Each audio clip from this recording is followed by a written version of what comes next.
welcome back to Middle-earth. It's good to have you here again.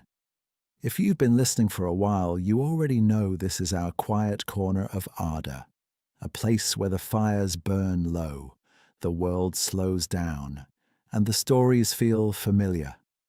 Tonight, we'll wander through ancient forests, forgotten kingdoms, and the long shadows of the Second and Third Age.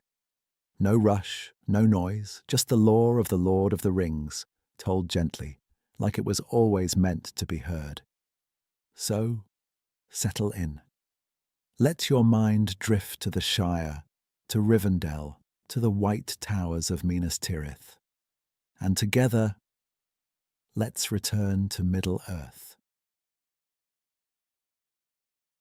Today we're diving into something that almost all of us remember, but almost none of us can actually describe. We can see it in our heads, right? The ring falling into the fire, Gollum screaming, the lava roaring in Mount Doom. But what happens in Middle-earth in the next hour, the next week, the next years after that moment? We think the story ends there. Fade to slow motion. Everyone hugs. The eagles show up. Credits roll.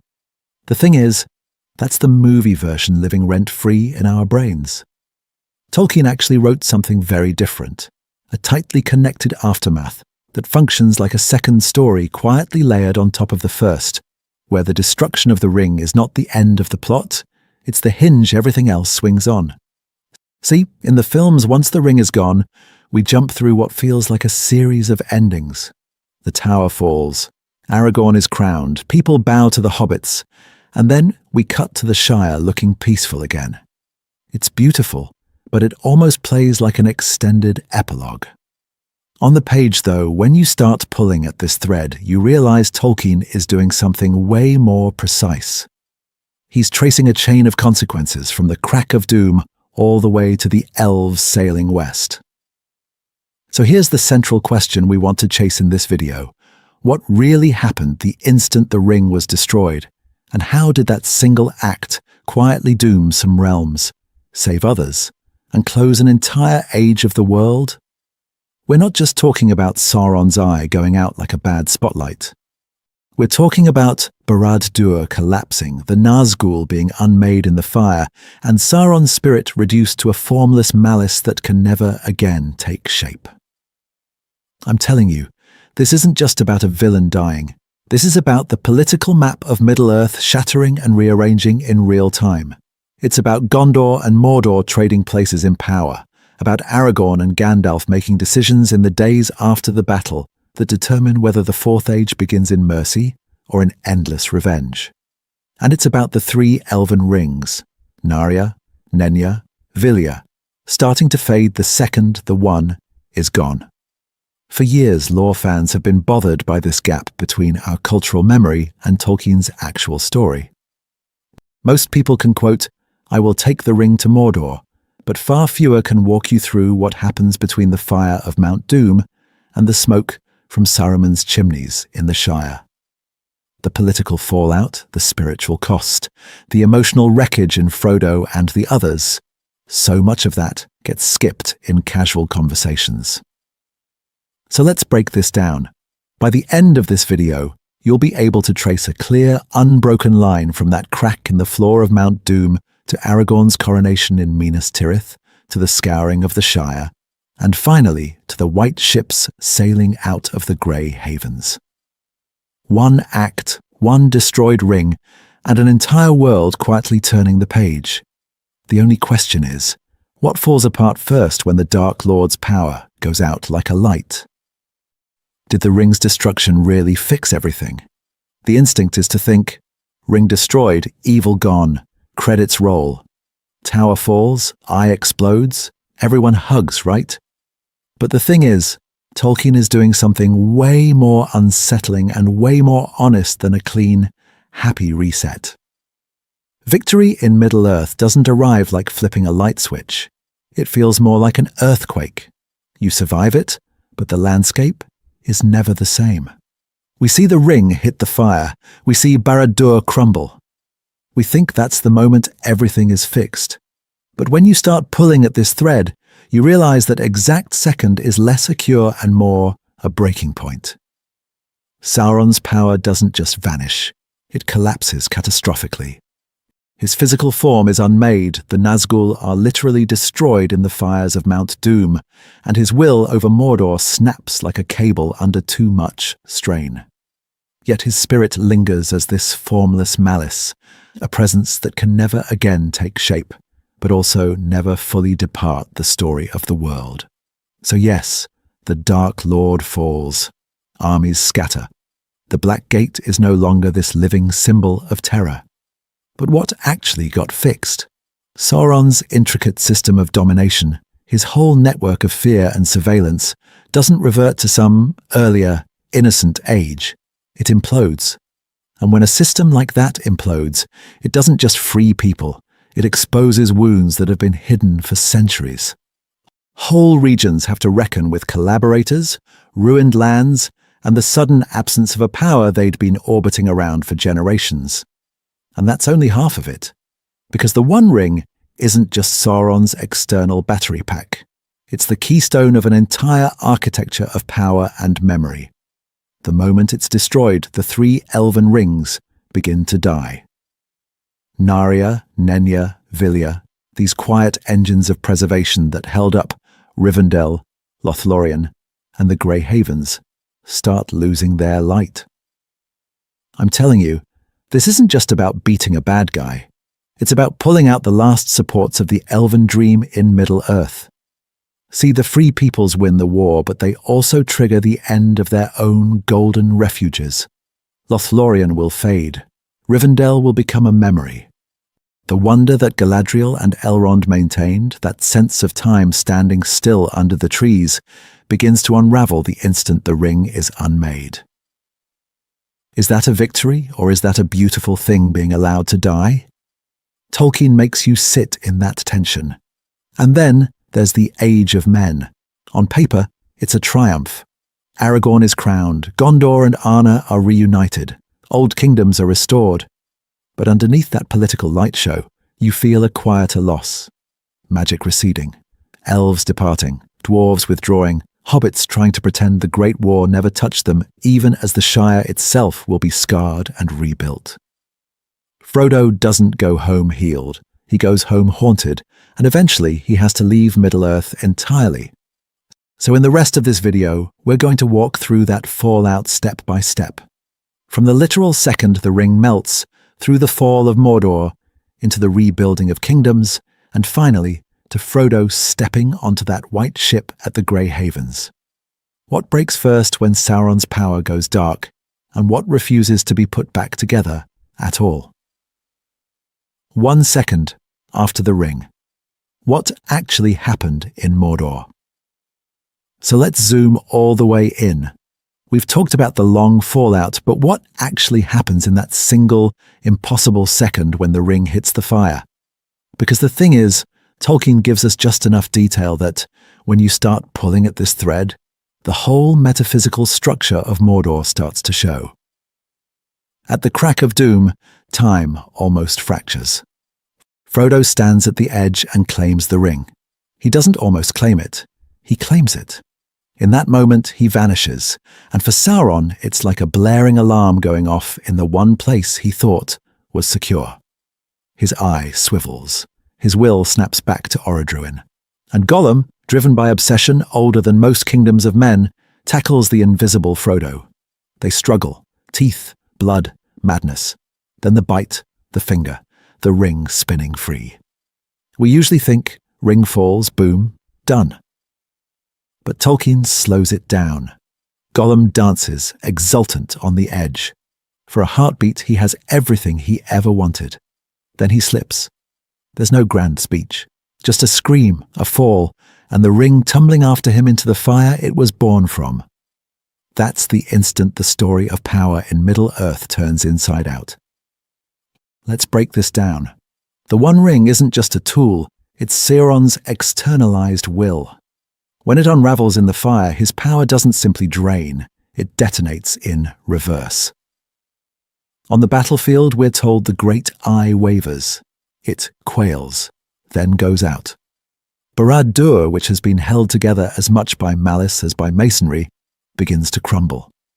Towers shear away. The foundations fail.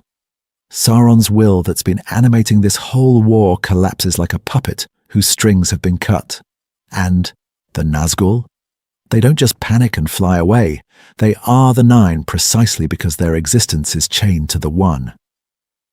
When the ring is unmade, they are unmade. Tolkien is very clear. They're consumed in the eruption of Mount Doom.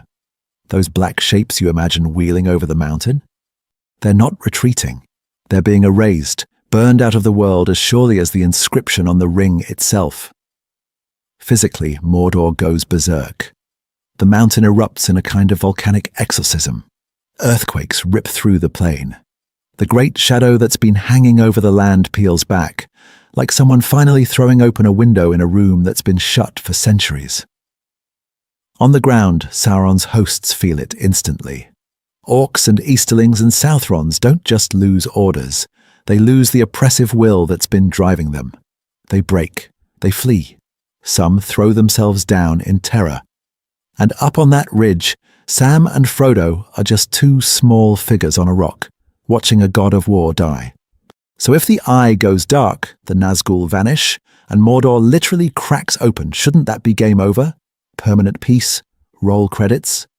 I'm telling you, this isn't just about defeating one Dark Lord. In that same second, an invisible bill comes due across the rest of Middle-earth. Whole realms lose their secret foundations. Ancient protections begin to fail, and the victory that saves the world also quietly starts the clock on everything beautiful fading away. Sauron didn't vanish. The lingering shadow, no one talks about. And here's the twist almost nobody talks about. When the ring goes into the fire, Sauron doesn't just pop like a soap bubble and vanish from the universe. His eye collapses. His tower falls. The Nazgul are unmade in the eruption of Mount Doom.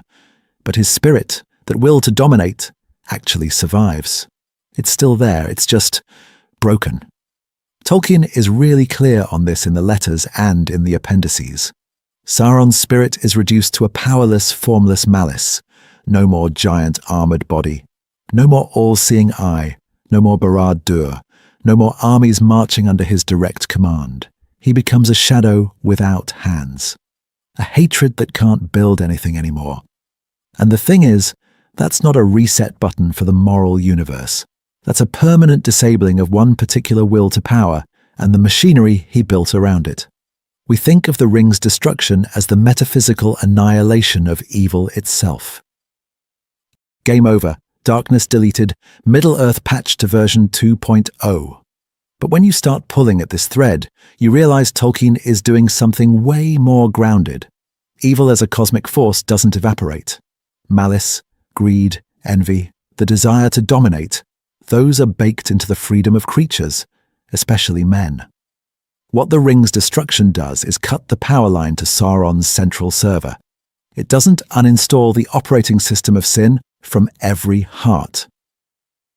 Let's break this down in terms of the ages.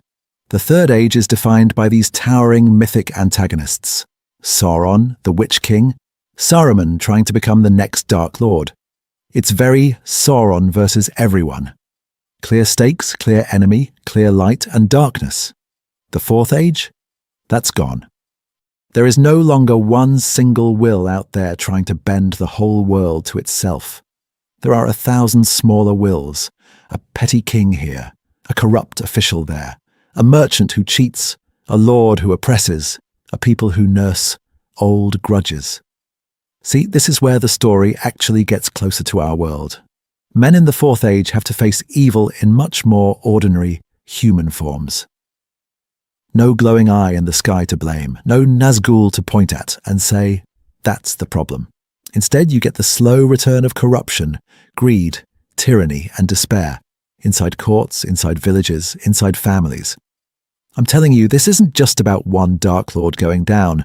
It's about removing the dramatic mask so you have to look at the everyday face of wrongdoing. And that gives the ending this very Tolkienian bittersweetness. Victory is real. The West wins, Aragorn reigns. The shadow is cast down. But from now on, the moral landscape will never again be as theatrically simple as Sauron versus the free peoples. No more giant symbol of everything wrong in the world, just people making choices. Here's the pattern interrupt. Once you break Sauron's centralized tyranny, you don't just get peace, you get politics. The map of Middle-earth is about to be redrawn. Old kingdoms rise, new borders harden, strange vacuums of power open up where Mordor and its client states used to be. And those changes? They won't all feel purely triumphant, and they're exactly where we're going next. When the tower fell, how Barad-dûr's collapse shook the world. And nowhere is that redraw more dramatic than in the sky above Mordor, when Barad-dûr finally falls. We think of the ring's destruction as this private volcanic moment with Frodo and Gollum, but the thing is, Tolkien frames it as a global signal flare. You don't just end Sauron's age in theory. You watch his tallest, darkest idea physically come apart. See, Barad-dûr is not just a big evil tower, it's Sauron's will in stone and iron. It was rebuilt with the One Ring's power, its foundations made with the power of the ring. And that line matters because it means the Dark Tower is metaphysically mortgage-locked to Sauron's domination. It stands because he commands. It endures because his malice is literally woven into its structure. So when you start pulling at this thread, what happens if you remove that power source? The answer is, it cannot simply stand. The instant the ring unravels in the cracks of doom, the contract holding Barad-dûr together is void. The foundations are unbound. Stones that were held in place by will, not engineering, suddenly remember gravity. And Tolkien really leans into that image. The eye goes out, the tower splits, the mountain belches fire. And in that synchronized collapse, the whole world gets confirmation that Sauron is not regrouping somewhere off-screen. Now, politically, this is huge. Think about the armies of Mordor arrayed before the Black Gate. Orcs, Easterlings, Southrons, Trolls, all of them drilled to fight under the gaze of that tower and the certainty that their master is watching. Then, right in the middle of the battle, their horizon vanishes. Their symbol of invincibility is erased in real time. That's not just a setback, that's regime deletion. You can almost feel the morale graph nosedive as captains throw down weapons, trolls flee, and entire hosts break and run, because the one thing holding this coalition together, fear of Sauron's power, is gone. For the free peoples, it lands the opposite way. They're standing there at the Black Gate, wildly outnumbered, probably thinking this is a last stand. And then the ground shakes, the Nazgûl are unmade in flame, and Mordor's heart visually implodes. This isn't just about winning a battle, it's about watching generations of dread get disproven in a single view. After Minas Tirith, after Osgiliath, after centuries of stories about the Dark Tower's shadow, they finally see that shadow break. I'm telling you, that psychological shift is the soil where new kings, new alliances, and new kinds of courage start to grow. But here's the uncomfortable tease. If Barad-dûr is gone, if that central threat evaporates, what happens to everything that depended on its fear? Its vassals, its enemies, even the quiet resistors who built their whole identity around opposing Mordor. None of them wake up in the same world. The map is open, the referee is dead, and the game doesn't end. It mutates. And that mutation is exactly where we're heading next.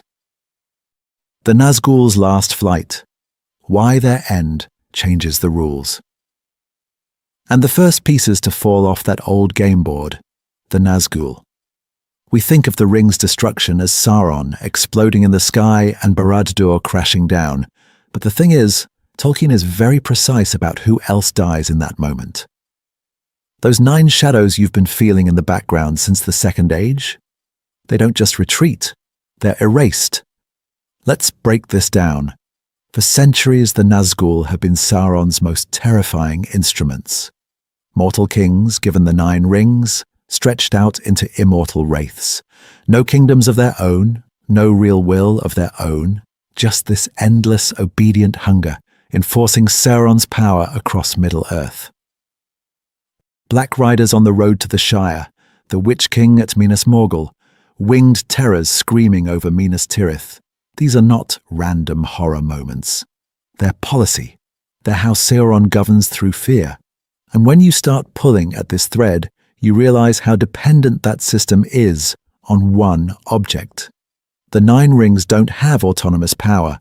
They're plugged into the One. So when the ring goes into the fire, it's not just Sauron's visible form that collapses. The Nine lose their power in the same heartbeat. Tolkien tells us the Nazgul are destroyed in the eruption of Mount Doom itself, consumed, unmade, not lingering as ghosts somewhere off-screen. No ring, no Nine, no comeback tour. What does that actually mean on the ground? It means no more black riders haunting borders, silently making trade routes, and frontier villages live in permanent dread. It means no more airborne terror over cities, no more Witch King hovering over sieges, breaking morale before the first ladder hits the wall. It means the psychological warfare of unseen Wraith Kings, those rumors, those stories parents tell their kids to keep them from wandering too far, starts to evaporate. Fear doesn't vanish overnight, but its most supernatural enforcers do. And here's where it gets really interesting. A lot of realms in the east and south have been ruled or cowed not just by Sauron in the abstract, but by specific ring wraiths. Think about a Haradrim chieftain who's only ever known that the Black Captain rides out if you step out of line. Think about Rhûn, where a Nazgul might have been the permanent advisor at court. I'm telling you, when those wraiths vanish in a single afternoon, you don't just get peace, you get a vacuum. Some places will see that as liberation and rise up. Some will descend into chaos because the one thing holding rival factions in check was a shared terror of the Nazgul. And some clever, very mortal operators are going to notice that there's leftover fear in the air. Old habits, old stories, old obedience, with no invisible king to back it up. So with the supernatural enforcers gone, who steps in? Who claims to speak for the old darkness? Who offers new order? Who heals instead of exploiting?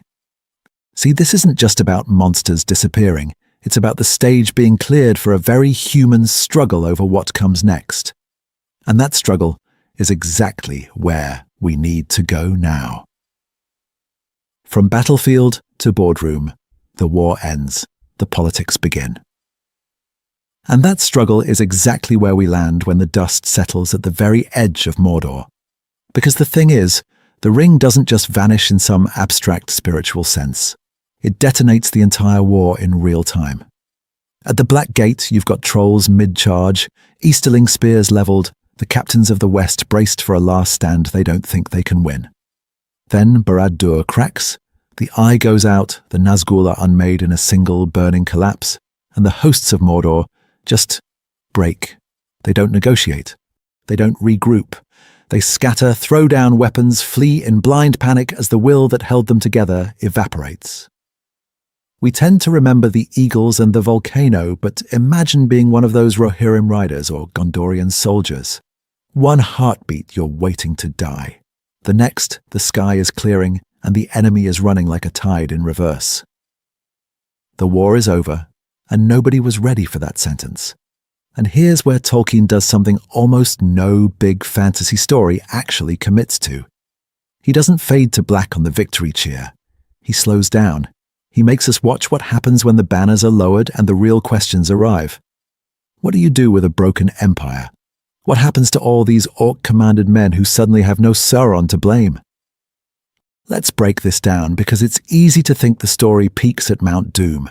It doesn't. It pivots. Aragorn, Gandalf, Éomer, Imrahil. They stop being primarily battlefield commanders and become, in the space of a few days, architects of a new political order in Middle-earth.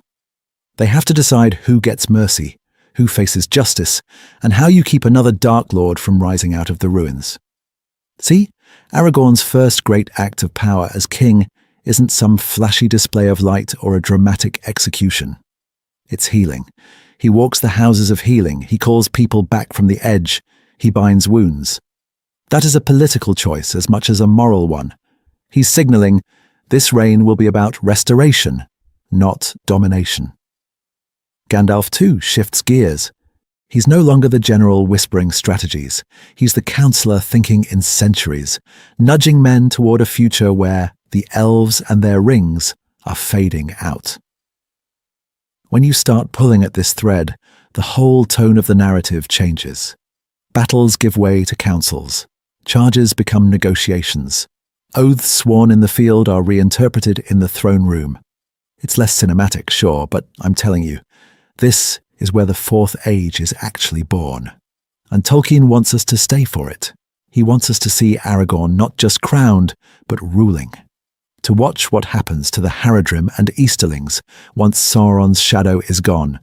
To feel why the age of elves like Galadriel really has to end. Because the next moves, who gets land, who gets freedom, who gets forgiven, will decide whether that victory at the Black Gate was a climax or just a pause before the next catastrophe. And the first of those moves might not be the one you expect. Aragorn's first decisions: mercy, justice, and the shape of a new age. So that first move after the Black Gate, it isn't a grand conquest, it's a choice about mercy. Aragorn walks into his kingship not by crushing what's left of Sauron's world, but by deciding who gets to live in it.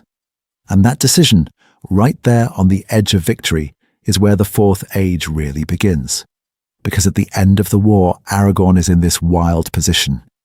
He is the rightful king of both Gondor and Arnor, the long-promised heir of Isildur finally stepping out of the shadows. Everyone has seen him lead armies, heal the sick, wield this almost mythic power in Middle-earth. But he's untested as a peacetime ruler, and every eye is on him.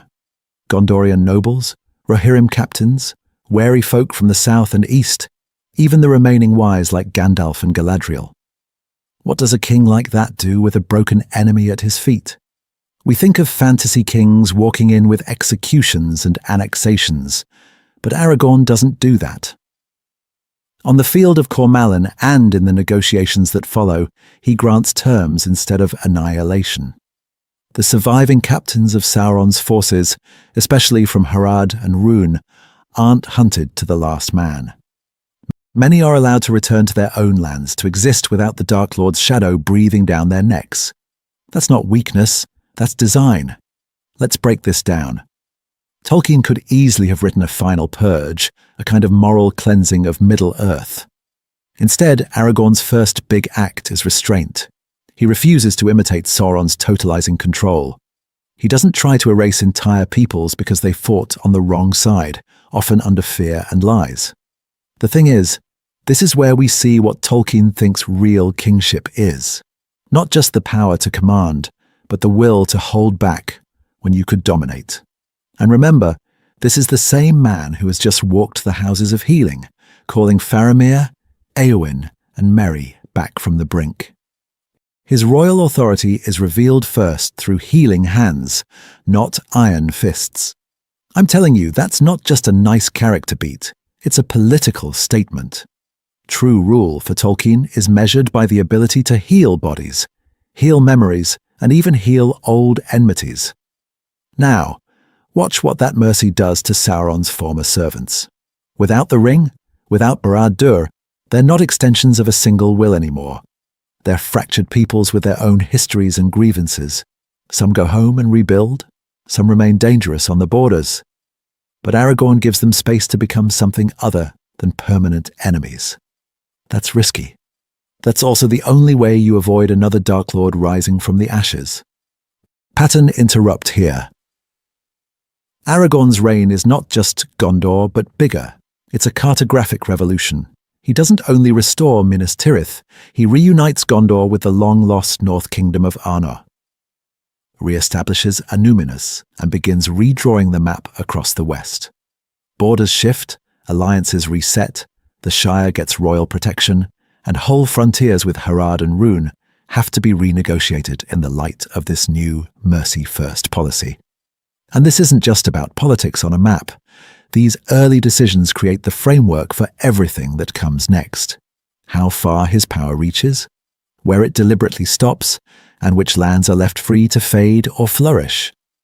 In the next part, we'll zoom out even further and track how this new order reshapes the daily lives of men, the retreat of the Elves, and the quiet places, like the Shire, that end up protected by choices made on battlefields they never saw. Reforging the Kingdoms, Gondor, Arnor, and the Return of the King. So when that new order starts to settle, we have to ask, who actually picks up the pieces of the world Sauron nearly broke? And what does power look like when it's not a flaming eye on a tower, but a man with a crown trying to rebuild ruined streets and empty fields? Let's break this down with Gondor first, because on paper it wins the war. Minas Tirith still stands. The white tree blooms again. The thing is, if you zoom in, you see a kingdom that's battered to the core. Whole regions are depopulated, farmlands burned, fortresses like Osgiliath reduced to haunted shells. Gondor is still the greatest surviving realm of men in the West, but it's a greatness hanging by a thread. Old glory, thin manpower, and centuries of slow decline finally catching up. Into that steps Aragorn. And he's not just some war hero getting promoted. He walks in with a claim that reaches beyond those white walls, back into a ghost kingdom most people in Gondor only know from half-remembered tales. Arnor. Up in the north, where you and I mostly think of the Shire and Bree, there used to be a sister kingdom of the Dunedain. It fractured, it fell, and by the time of the Lord of the Rings it's basically ruins, rangers, and stories. But Aragorn is the heir of both lines. He's not just king of Gondor. By blood and by right, he's also the long-lost king of Arnor. When you start pulling at this thread, the politics suddenly feel way deeper. Because when Aragorn refounds Arnor, he's not just planting a flag in an empty map space. He's healing a sundered legacy. Two realms that were meant to stand together against the shadow finally get stitched back into one reunited kingdom. This isn't just about borders or titles. It's about mending a break in the history of men that goes all the way back to Numenor's downfall. So what does that look like on the ground? It looks like roads being cleared and rebuilt between north and south, watchtowers on the old frontiers of Arnor being raised again, and cities like Numenus slowly coming back from being moss-covered legends. In Gondor, it means restoring Osgiliath, repopulating Ithilien under Faramir, and turning battle-scarred provinces into living places again. Alliances aren't just renewed with a handshake.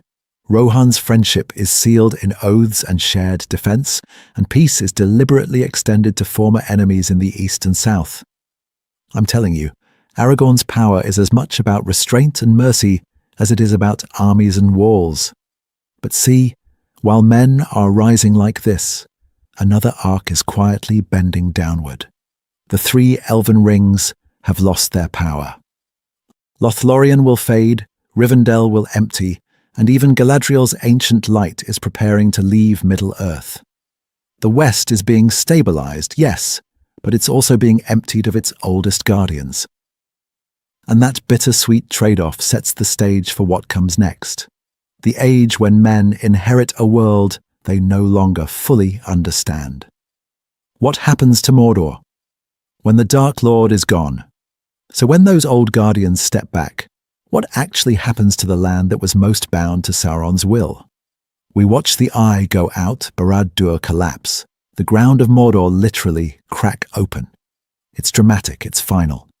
But the thing is, that image can trick us into thinking Mordor just becomes a dead zone no one ever has to worry about again. Tolkien is way more subtle than that. When you start pulling at this thread, you see that the destruction of the ring doesn't magically erase geography, history, or the people who lived under Sauron's shadow. The ash plains don't suddenly turn into a garden. The enslaved and the deceived don't suddenly become elves of the light. Evil power collapses in an instant, but the world it distorted has to be rebuilt, argued over, and, honestly, learned from. Let's break this down. In the text, Aragorn doesn't ride into Mordor as a conqueror who wants to own everything east of the Anduin. He comes as a king who has to live with this blasted neighbor.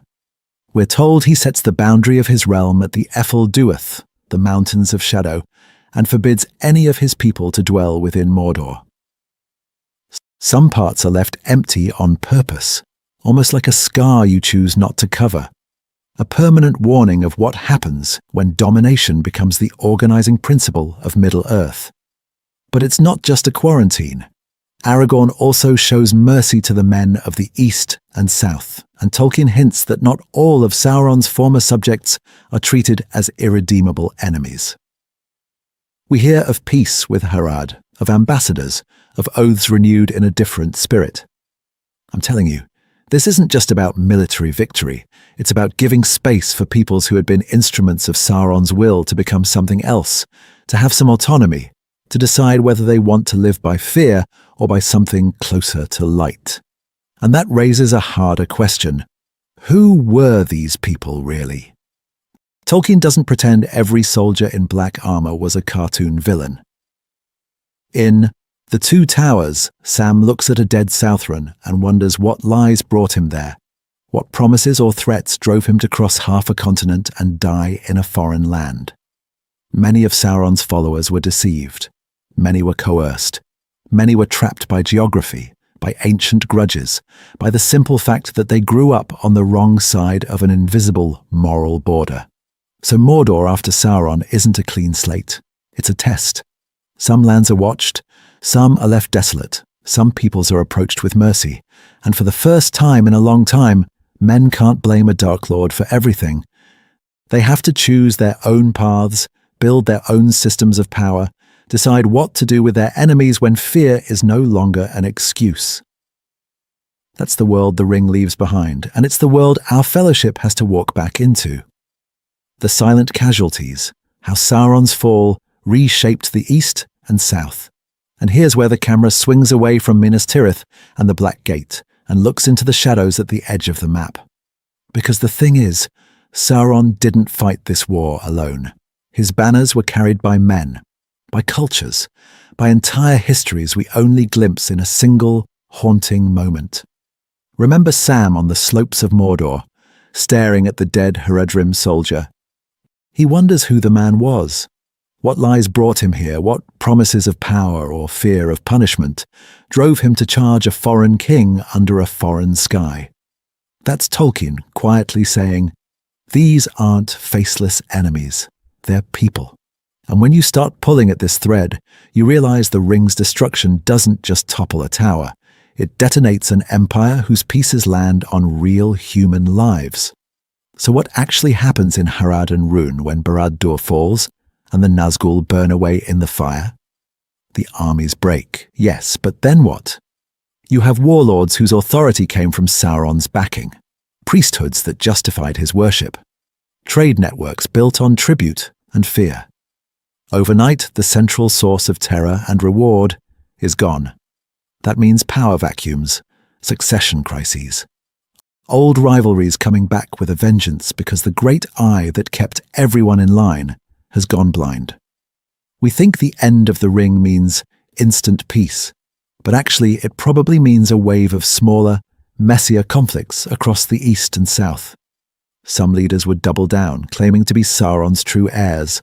Others would pivot hard, trying to prove loyalty to the new High King in the West. And in between, you have ordinary people who are just done with being marched off to die in foreign wars. That's fertile ground for reform, or for the next tyrant. Where does Aragorn fit into this? This isn't just about military victory for him. Tolkien shows us a king who is merciful to the dead Haradrim, who spares enemies when he can, who restores rather than merely conquers. We're told he grants mercy and autonomy to some of the peoples who once served Sauron, and that implies a deliberate strategy. Treaties instead of endless crusades, trade routes reopening, hostages turned into envoys. See, he knows that if the East and South are only ever beaten down, the resentment will just wait for another shadow to rally behind. I'm telling you, this is the real war after the Ring. Not a clash of armies, but a long, fragile political and cultural struggle to drain the poison out of centuries of fear. If Harad and Rune stay humiliated and ruined, another Sauron will eventually find them. If they're slowly woven into a more just order, the darkness has less to feed on. And while men are trying to renegotiate their place in this new Middle-earth, another story is unfolding in parallel, a story where no treaty can help, and where the fall of the ring doesn't open doors, it quietly closes them. Because for the Elves, the end of Sauron means the end of something else entirely. The hidden cost, the 3 elven rings begin to die. Because for the Elves, the end of Sauron means the end of something else entirely. And this is where it gets quietly brutal. The moment the ring falls into the fire, when the eye collapses and Barad-dûr comes crashing down, something no one on the battlefield can see also happens. 3 other rings begin to die. Not explode, not vanish, but lose the very power that made them what they were. Let's break this down. The 3 elven rings, Narya, Nenya, and Vilya, were not forged by Sauron's hand. Celebrimbor made them alone, in secret, using everything he'd learned, but without letting Sauron touch them. So on the surface you'd think they're safe, right? No direct corruption, no physical taint. But the thing is, Sauron had already done the deeper work. He had bound the whole system of the Rings of Power to the one. So, when he puts on the ruling ring, he can reach for the 3. When the one is unmade, the entire network collapses. The 3 don't shatter. They simply lose their charge. And because Tolkien is very precise about this, the change isn't fireworks. It's entropy. The realms they sustained don't explode. They start to fade. What were these rings actually doing all this time?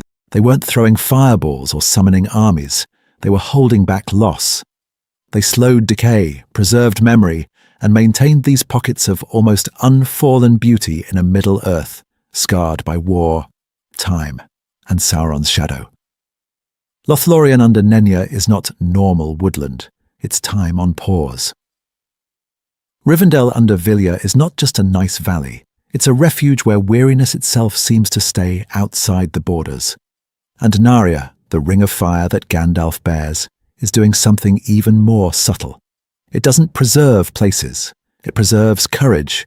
It rekindles hearts, keeps despair from hardening into surrender.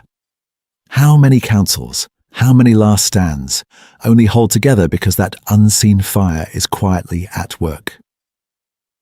When you start pulling at this thread, you realize how much of the resistance to Sauron has been running on elven ringcraft in the background. Then, in one instant of victory, all of that starts to run out. See? Destroying the one absolutely frees Middle-earth from Sauron's domination.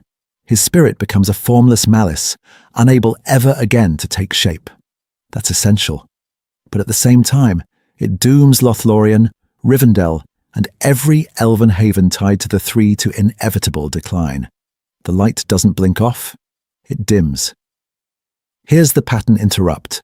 For men, this is day 1 of the 4th age. For the elves, it's already sunset. I'm telling you, this isn't just about beating the bad guy. It's about accepting that the visible power and beauty of the Eldar can't stay.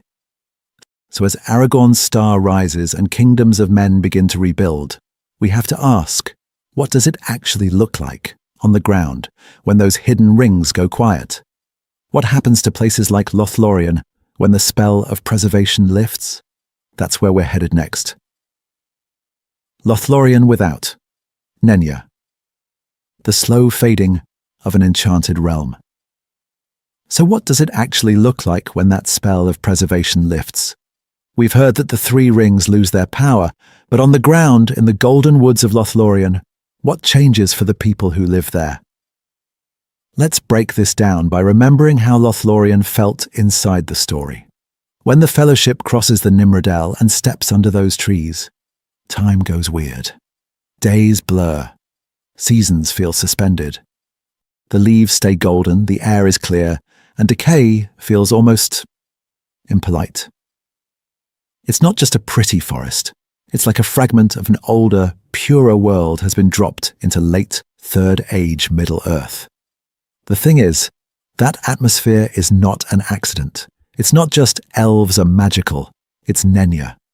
Galadriel's ring of adamant is actively holding back time, weariness, and the creeping shadow of Sauron. It preserves, it veils, it protects. While Sauron is building a surveillance empire from Barad-dûr, Lothlorien becomes this veiled enclave of light, where his gaze can't fully reach, and his corruption can't quite take root.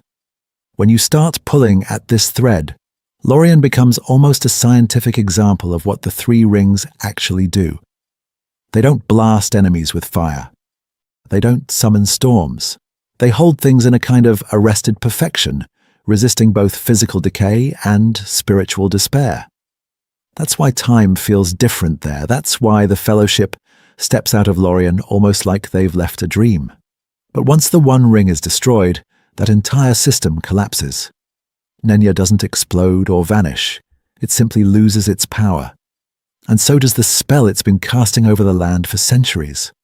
The Malorn trees don't suddenly rot overnight, but they begin to live on normal terms again. Seasons return in full. Leaves fall and do not stay endlessly golden. The borders become less impenetrable, less like a wall of living will and more like, well, the edge of a forest. Lothlorien is still beautiful. Of course it is. But it's no longer a suspended moment of the Elder Days. It becomes part of ordinary Middle-earth time, subject to change, to history, to forgetting. I'm telling you, this isn't just about a fortress losing its magical shield. It's about an entire people watching one of their last living memories of ancient glory begin to fade around them. For the Galadhrim, that's devastating. They've already watched Beleriand drown. They've already seen Numenor fall. Lorien was their last strong echo of Valinor's light east of the sea. To stay now is to watch that echo thin out year by year, until men walk those woods and barely remember the lady who once ruled there. So if Nenya's light is dimming and Lothlorien is slipping into history, what about the other rings? What happens to Rivendell, to Elrond, to the hidden power of Vilya and Narya when the age of preservation ends? Rivendell, Gandalf, and the quiet death of elven magic. And this is where the loss gets quieter, but in some ways, it hits even harder. We've talked about Lothlorien as a last echo of Valinor's light, but what about Rivendell? For most of the Lord of the Rings, it feels like a cheat code space in Middle-earth. Time stretches, wounds heal. You get poetry, prophecy, and second breakfasts. It's a refuge, but it's also a crossroads where the past, present, and future keep bumping into each other in Elrond's hall. See, that feeling isn't just vibes, it's Vilya at work. Elrond doesn't just happen to run the best Airbnb in Eriador. He's wielding the mightiest of the three, the Ring of Air, to hold back decay, to preserve memory, to keep this little pocket of the Elder Days alive in the middle of a very mortal world. When you start pulling at this thread, you realize Rivendell is like a fragment of an earlier reality that refused to move on. And Gandalf is doing something parallel but in a different key. Narya, the Red Ring, isn't about freezing things in place. It's about lighting fires in hearts that are burning out. The thing is, Gandalf's power to inspire, to call people back from despair, isn't just him giving good speeches. Tolkien explicitly ties Narya to resistance against weariness and hopelessness. It's a ring designed to keep courage from collapsing when everything looks lost.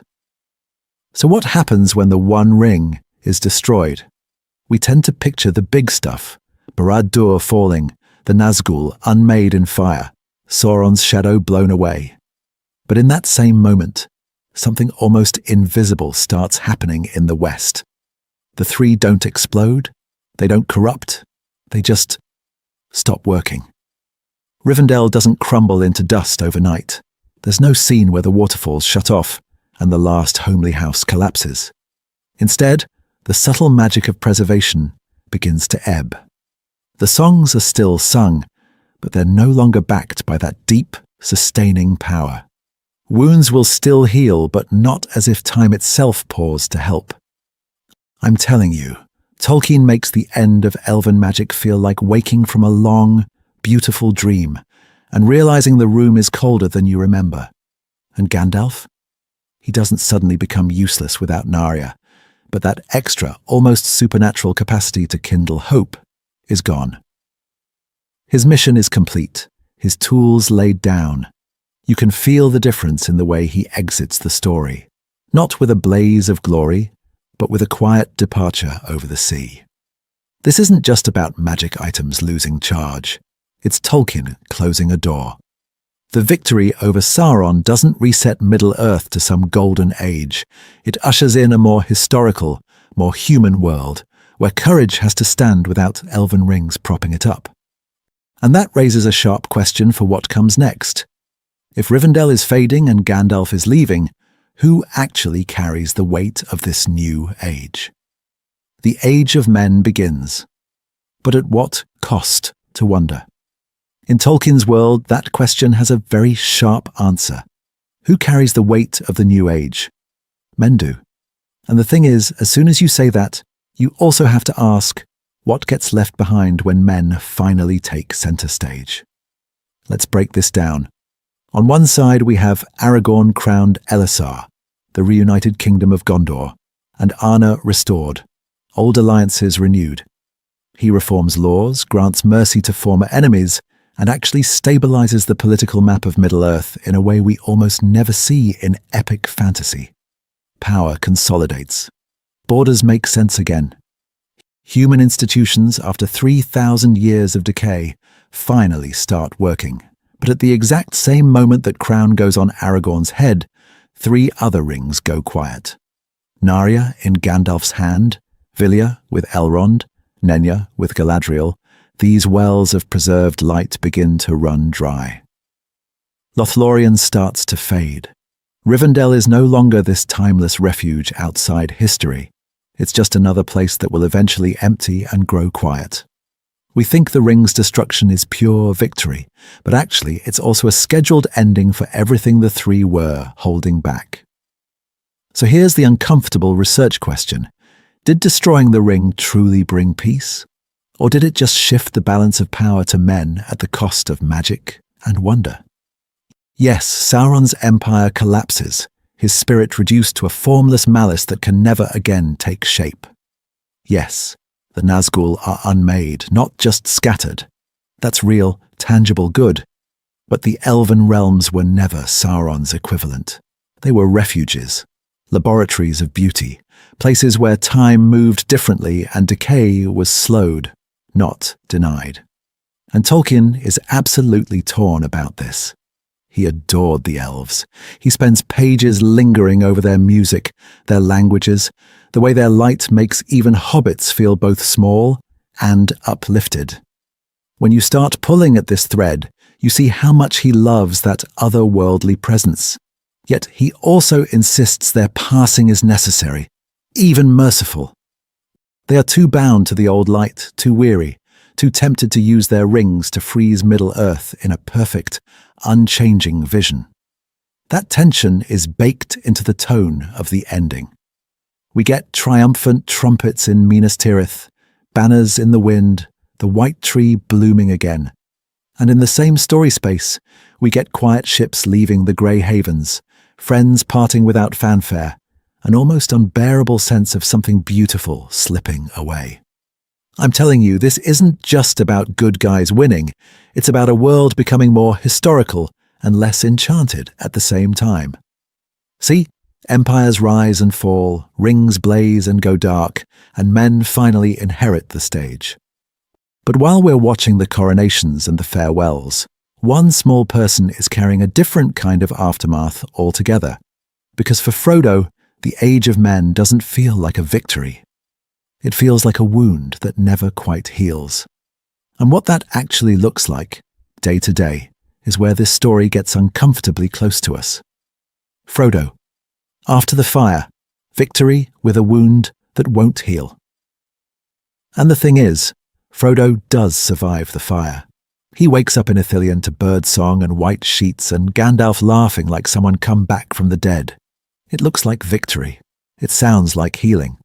But even in that almost fairy tale moment, Tolkien is already telling you this is not a simple, happily ever after. Let's break this down. In Ithilien and then in Minas Tirith, Frodo is treated as one of the great heroes of Middle-earth. He walks in the field of Cormallen with trumpets sounding, he's robed in white, he bows to Aragorn, and Aragorn bows back to him. On the outside, it's pure triumph.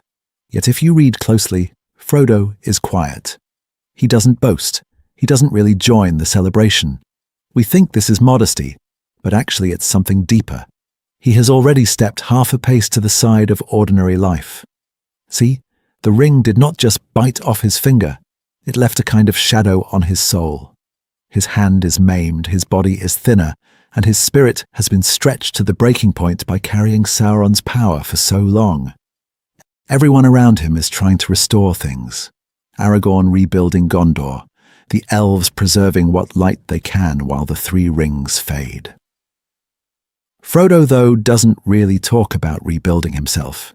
He moves through Minas Tirith like someone who's already a little distant, already looking past the walls and the White City to something he can't quite name. When you start pulling at this thread, Tolkien gives us one of the most haunting details in the whole legendarium, the anniversaries of wounding. After he returns to the Shire, Frodo doesn't just have memories. He has dates. Every year on Weathertop, he feels again the knife of the Witch King. Every March 13th, the weight of Shelob's sting presses on him. And on March 25th, the very day the ring went into the fire, a darkness comes over him that no herb lore of Aragorn and no song of elves can fully dispel. Pattern interrupt for a second.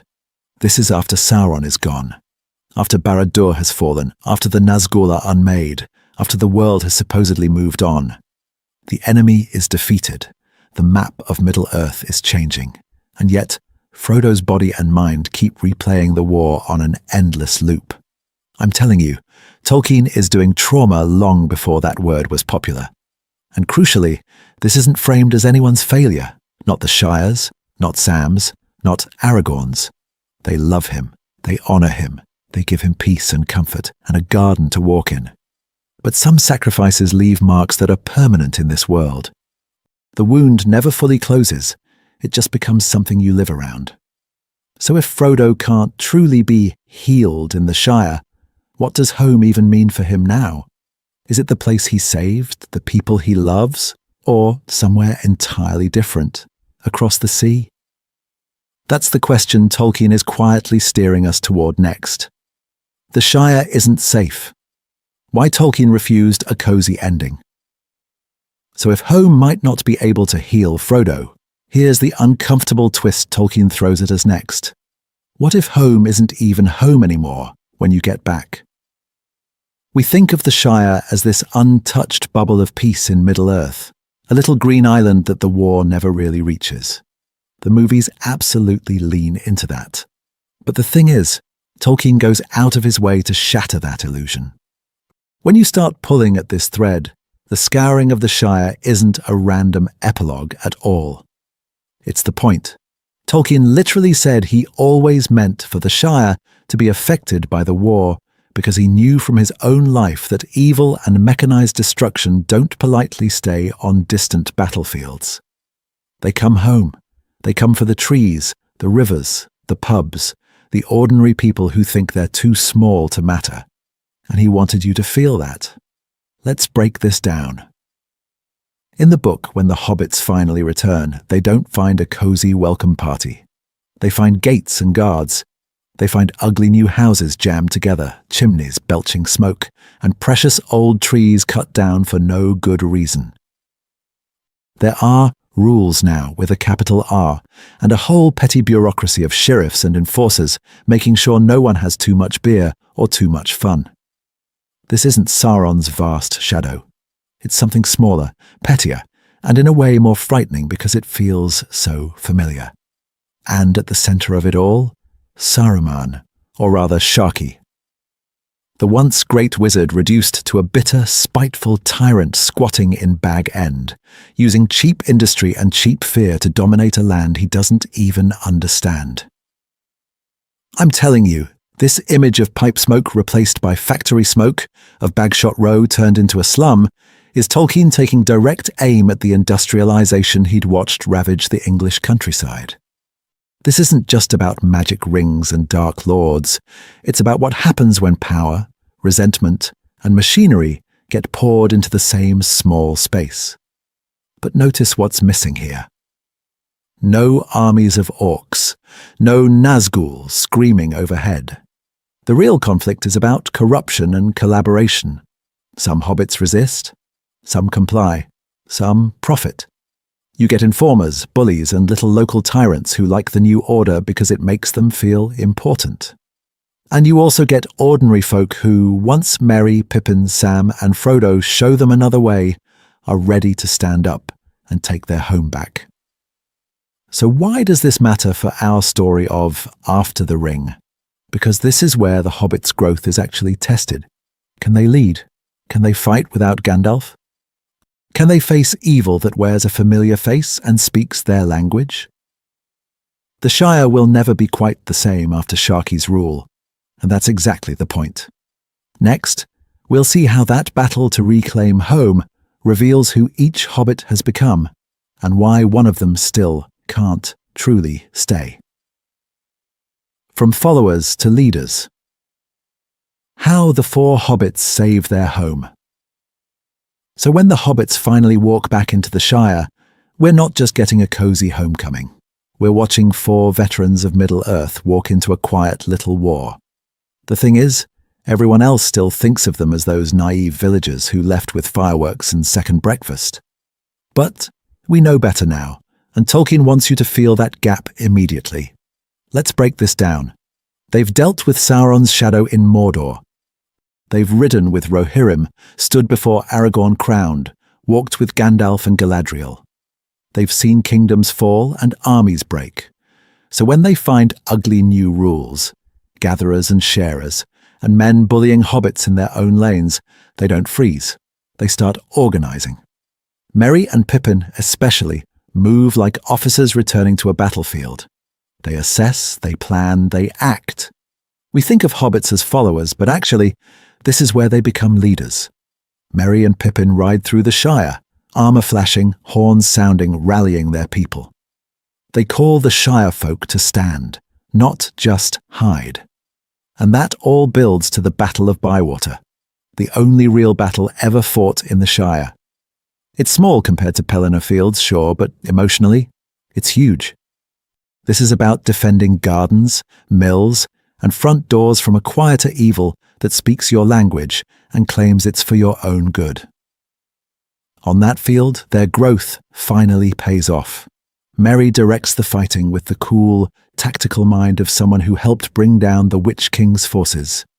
Pippin, now a guard of the Citadel, fights at his side, visible, inspiring, the kind of cheerful courage that makes other hobbits follow. Sam moves among them as this living source of hope. He's seen Mordor and come back, so if he says they can win, they believe him. I'm telling you, this isn't just about swords, it's about moral momentum. And then there's Frodo. Notice what he does and what he refuses to do. He doesn't command the battle in detail, he guides the spirit of it. When Saruman, Sharky, is finally cornered, everyone expects a killing blow.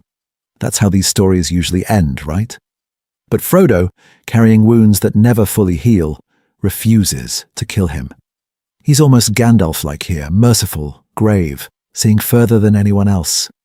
When you start pulling at this thread, that mercy is actually terrifying in its power. Frodo has looked into the heart of Sauron's realm and still chooses pity over vengeance. He offers Saruman a chance to leave, to turn away.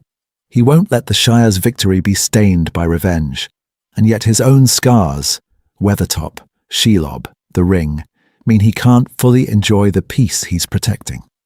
See, this is Tolkien's deeper point. The real victory of the quest isn't only in the ruins of Barad-dûr, it's in the courage to defend your own home from smaller, more insidious evils. Evil doesn't always wear armor. Sometimes it rewrites bylaws and builds ugly mills. Next, we'll see what that cost of victory looks like for Frodo personally, and why, even after saving the Shire, he has to leave it. The Shire restored, but not the same. Sam's garden and Frodo's distance. So after the smoke clears from the scouring, the Shire is saved. But what does saved actually look like? Is it just going back to how things were, or has something fundamental shifted under the surface? Let's break this down with Sam first, because he's our clearest picture of renewal you can touch and see. Sam pulls out Galadriel's gift, the small box of soil from her garden in Lothlorien, with that single silver malorn seed, and he doesn't hoard it. He doesn't treat it like some private relic. He walks the Shire, street by street, field by field, and he sows it into every scar Saruman left behind.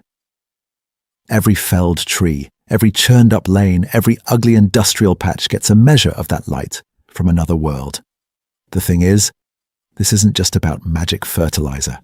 We watch Sam take the power and beauty of an elven realm and pour it into Hobbit Earth. Tolkien even tells us that in the spring, the Shire bursts into extraordinary bloom, and the Malin in the party field becomes the only one of its kind west of the mountains.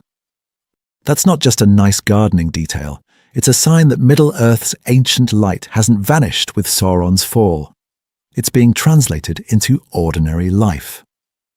And Sam leans into that ordinary life with everything he has. He marries Rosie. He fills Bagshot Row with children. He becomes mayor again and again, not as some distant ruler, but as the gardener who now tends people as well as plants. All the horrors he walked through, Moria, Mordor, the very shadow of the ring, don't crush him, they deepen him. We think trauma only breaks, but here it also enriches. His past becomes compost for a richer, wiser, more generous life. But then you look at Frodo, and suddenly the contrast hurts. He's there in Bag End, he's writing the Red Book, he's keeping the records so you and I can even talk about any of this. On the surface, it looks like peace, yet the simple joys that flood Sam's life never quite reach him, do they? Birthdays, ales at the Green Dragon, the new trees. Sam plants, Frodo can appreciate them, but there's a pane of glass between him and the moment.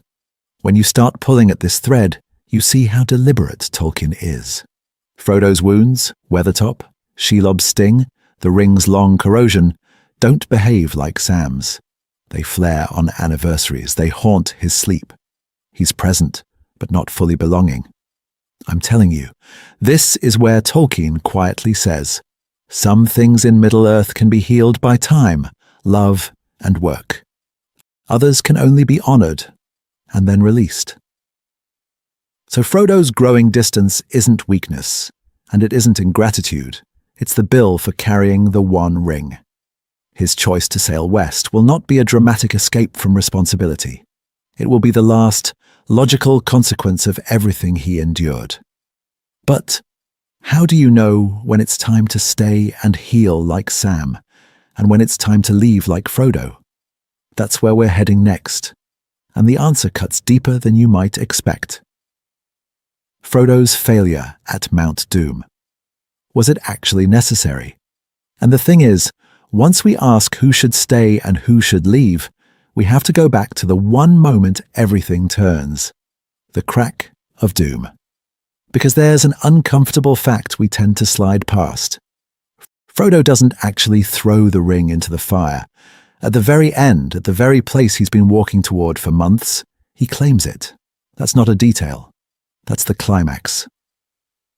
He stands on the brink after carrying this weight across all of Middle-earth, and instead of one last act of heroic willpower, we get, I will not do this deed. The ring is mine.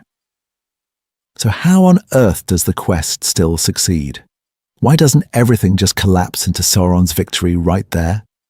Let's break this down, because when you start pulling at this thread, Tolkien's whole idea of power and providence starts to light up. Gollum attacks, Frodo fights back. The ring is bitten off, and Gollum, dancing in mad triumph, falls with it into the fire.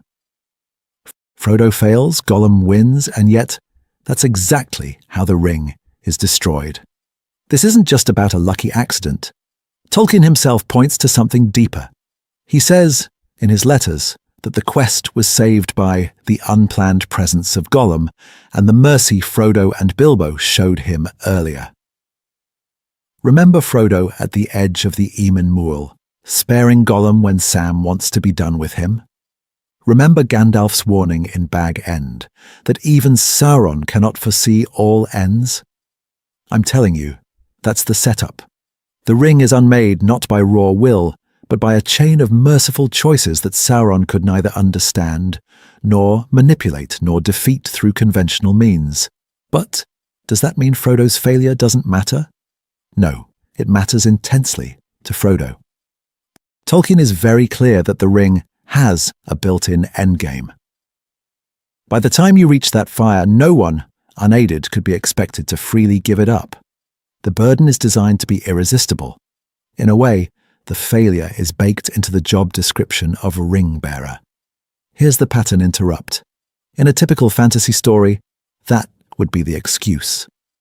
No one could have done it, so you're off the hook. Tolkien doesn't do that. The larger story frames Frodo as the hero whose mercy was crucial, whose pity literally made victory possible. Yet inside Frodo's own mind, he knows, with painful clarity, that at the last moment, he chose the ring. See, that's the wound that never really heals. It shapes everything after. He can't just look at the white tree in Minas Tirith and think, we did it. He remembers the fire, the claim, the bite. He carries the knowledge that Middle-earth was saved through a providence that worked around his breaking point, not through some flawless inner light of his own. So when he sails west, he's not ascending as a perfect saint. He's a broken veteran who bore more than any person should, who did enough, and yet feels he didn't do enough. And that tension, heroic in the big story, haunted in his own story, is exactly what we need to keep in mind as we watch who heals, who fades, and who chooses to let go in the years after the ring.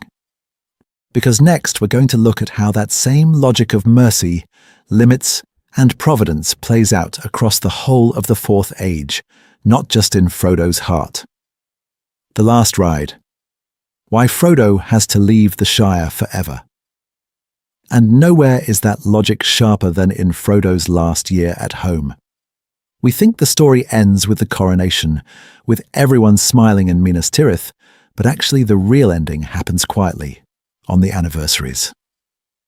October 6th, the day of Weathertop. March 13th, the day of Shelob's sting. March 25th, the cracks of doom. Each year, Frodo is hit by invisible waves of pain.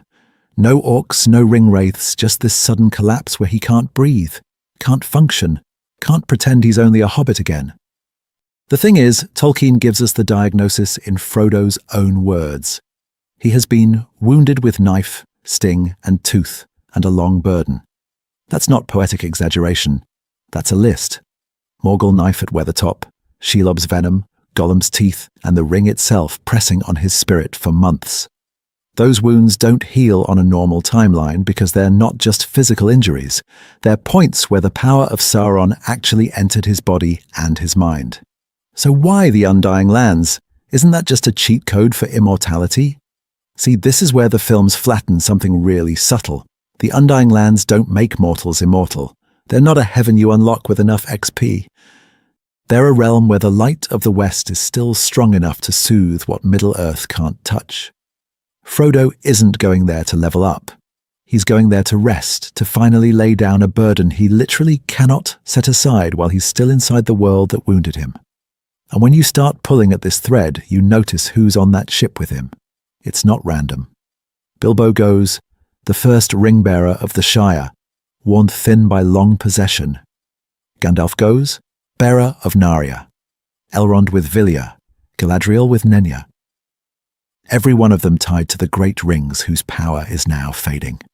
I'm telling you, this isn't just about Frodo needing a vacation. This is the coordinated withdrawal of the ring-bearers and ring-keepers, the last guardians of the old light, leaving Middle-earth as their age closes. But here's the emotional knife twist. Frodo isn't abandoning the Shire. He saved it. He wrote its story. He literally hands the Red Book to Sam. He sets his affairs in order, gives away Bag End, and makes Sam mayor material. He does everything a good hobbit should do. And yet, when he walks its fields, he feels like a ghost at his own party. He can't be an ordinary hobbit anymore because he has seen too much and carried too much. So that one grey ship at the Havens? It's not just a tearful farewell. It is the door closing. Literally, it marks the end of the Third Age. Symbolically, it's the end of open myth in Middle-earth. And the question we have to ask next is, what happens to a world when the magic leaves, but the people remain? The Grey Havens, one ship that ends an age. So when we finally get to the Grey Havens, we're not just changing locations, we're watching the hinge of history swing shut. The harbour is quiet, almost eerily so. No armies, no banners, no fanfare, just a pale sky, a still sea, and that one white ship waiting at the end of a long grey quay, like a single candle in a world that's running out of light. We stand there with Sam, Merry, and Pippin. We think we're here for a farewell tour, right? Say goodbye to Bilbo, maybe see Gandalf off. But then Frodo turns and you feel it. The air drops out of the scene. He tells Sam he's leaving, and it's like the whole of Middle-earth contracts down to that one conversation. No great speeches, just heartbreak. Because Sam has done everything right and still can't keep his friend. Let's break this down. Who is actually on that ship? Gandalf, now revealed fully as the bearer of Narya, the Ring of Fire. Elrond, with Vilya, the mightiest of the three. Galadriel, still holding Nenya, the Ring of Adamant whose power has been shielding Lorien from decay. Bilbo and Frodo, the two ring-bearers who carried Sauron's weapon in their own small hands. And then, implied around them, other elves of great age and memory, the last living witnesses of the Elder Days. The thing is, this isn't just a retirement cruise. This is the last great concentration of non-human power quietly exiting the stage. Sauron is gone in a physical sense, but his age is also gone because the counterweights to his darkness are leaving too. When you start pulling at this thread, you realize that with those three rings losing their power after the one was destroyed, Rivendell, Lorien, even the Shire's hidden protections are already fading. The ship is not escaping history. It is acknowledging that history has changed. Symbolically, this is Tolkien grabbing us by the shoulders.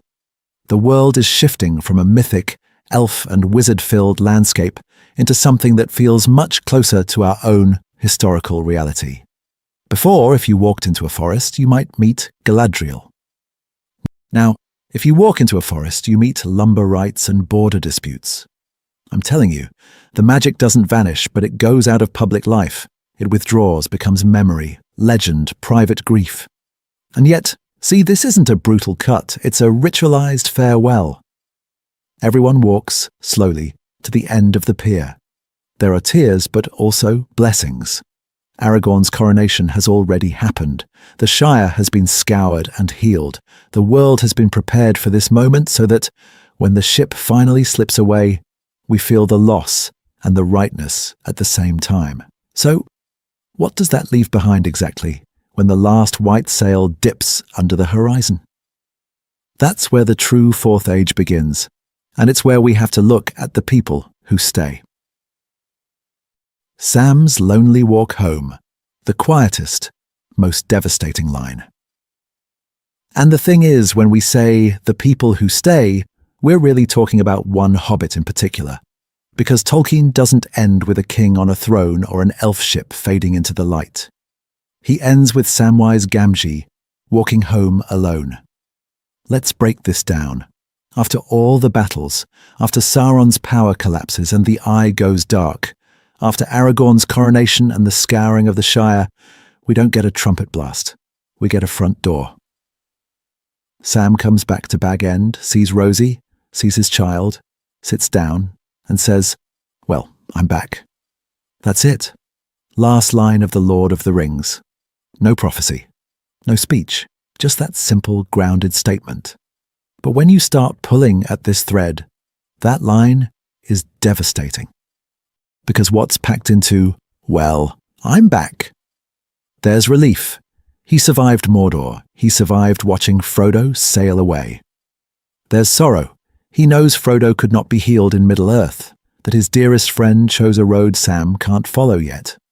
And there's acceptance, that quiet, grown-up acceptance, that the real power now is carrying on. He's not the ring-bearer anymore. He's a husband, a father, a gardener. And I'm telling you, that shift is enormous. See, Sam is the model of the ideal aftermath. He doesn't pretend the trauma never happened. He's seen the dead marshes, the Tower of Cirith Ungol, the crack of doom. He's watched Sauron fall and whole armies crumble when the ring was unmade. But he also doesn't let those shadows swallow the Shire. He integrates it. He plants the Malorn seed Galadriel gave him. He uses the earth of Lorien to heal the land Saruman scarred. He builds a life of love, work, and community that actually remembers what was lost without living only in that loss. And if we think about Tolkien the veteran, this hits even harder. He knew what it was like to come home from war and find the same streets, the same pubs, the same countryside, while knowing you were not the same person who left. That's Sam. The world looks familiar. The kettle boils, children laugh. But inside him there's a memory of ash and fire that never completely goes away. And yet life must go on. Well, I'm back is the soldier's line, the survivor's line. This isn't just about one hobbit's quiet evening either. Sam's return is the microcosm of the whole Fourth Age. The ring is gone, the Nazgul are unmade, the elven rings are fading, and yet people still have to plant crops, rebuild walls, and figure out what peace even looks like after Sauron. While Sam settles into Bag End, what is Aragorn doing in Minas Tirith? What happens to the lands that once lived under the shadow when the Dark Tower falls and the Eye never opens again? Because as Sam closes his door, the wider map of Middle-earth is opening in a completely new way. And some of those changes are a lot less comforting than his little fire on the hearth. The Fourth Age dawns, a world without wizards and dark lords. And this is where Tolkien quietly flips the table on us. Because once that wider map of Middle-earth opens, we're not just in a new chapter. We're in a new age, the Fourth Age. And the thing is, Tolkien explicitly calls it something very specific, the Age of Men. That name matters. We've just come out of ages shaped by the Valar, by elves, by dark lords who bend the whole board around their will. But in the Fourth Age, the main drivers of history aren't angelic powers or immortal Eldar, or a single burning eye. It's kings like Aragorn, stewards, captains, ordinary people with very unmythic problems. See, the spotlight shifts from cosmic to human, from the music of the Ainur to the messy negotiations of a rebuilt Gondor and a freed Rohan. Let's break this down. With Sauron gone, there is no longer a visible, central embodiment of evil. His spirit lingers as a formless malice, but it can never again take shape or dominate. At the same time, the Astari complete their mission. Gandalf doesn't stick around to be a permanent referee. He goes oversea with Elrond, Galadriel, and the bearers of the Three. So in the New Age, there are no God-sent guardians walking around, no Maya in a cloak to show up and fix things when they get too dark. That changes everything about conflict. Before, every war was ultimately a proxy battle in a larger spiritual struggle. Morgoth behind the throne, Sauron behind the orcs, the Valar behind the west. Now, future wars are between Gondor and Harad, or between rival claimants to a throne, or between different visions of what the reunited kingdom should actually look like. We move from resisting a near demigod tyrant to negotiating human ambition, fear, and pride, which is messier, which is more dangerous. And Tolkien makes a very deliberate storytelling choice here.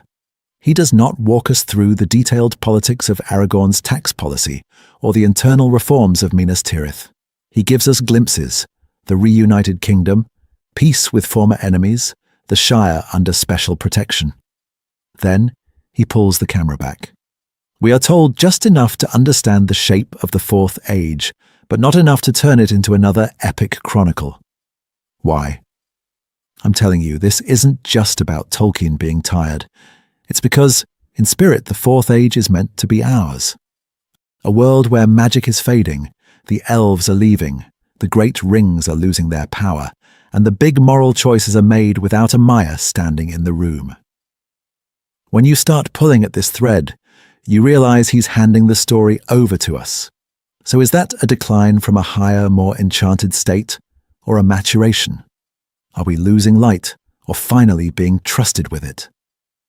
The next pieces of the aftermath push hard on that question. Aragorn's long reign, healing, reform, and the memory of war. And that handoff lands on one person more than anyone else, Aragorn. Because once the ring is gone and the great powers step back, what does a good king actually do with a world that's been shaped by Sauron for centuries? This isn't just about filling an empty throne. It's about answering the question, what does power look like when it isn't trying to be the One Ring in human form? In the appendices, Aragorn's reign is almost shockingly calm on the surface. He rules for over a century, and we're told it's a long peace marked by justice and wisdom. No giant dark tower on the horizon, no Nazgul screaming overhead. But when you start pulling at this thread, you see how intentional that quiet is. He keeps old friendships alive. The alliance with Rohan is renewed. He rides to Edoras. Éomer rides to Minas Tirith, and that bond of riders and Gondorians becomes a kind of anchor for the new age. Let's break this down in terms of actual reforms, because Tolkien gives us a blueprint, not just vibes. Aragorn doesn't just sit in Minas Tirith polishing Anduril.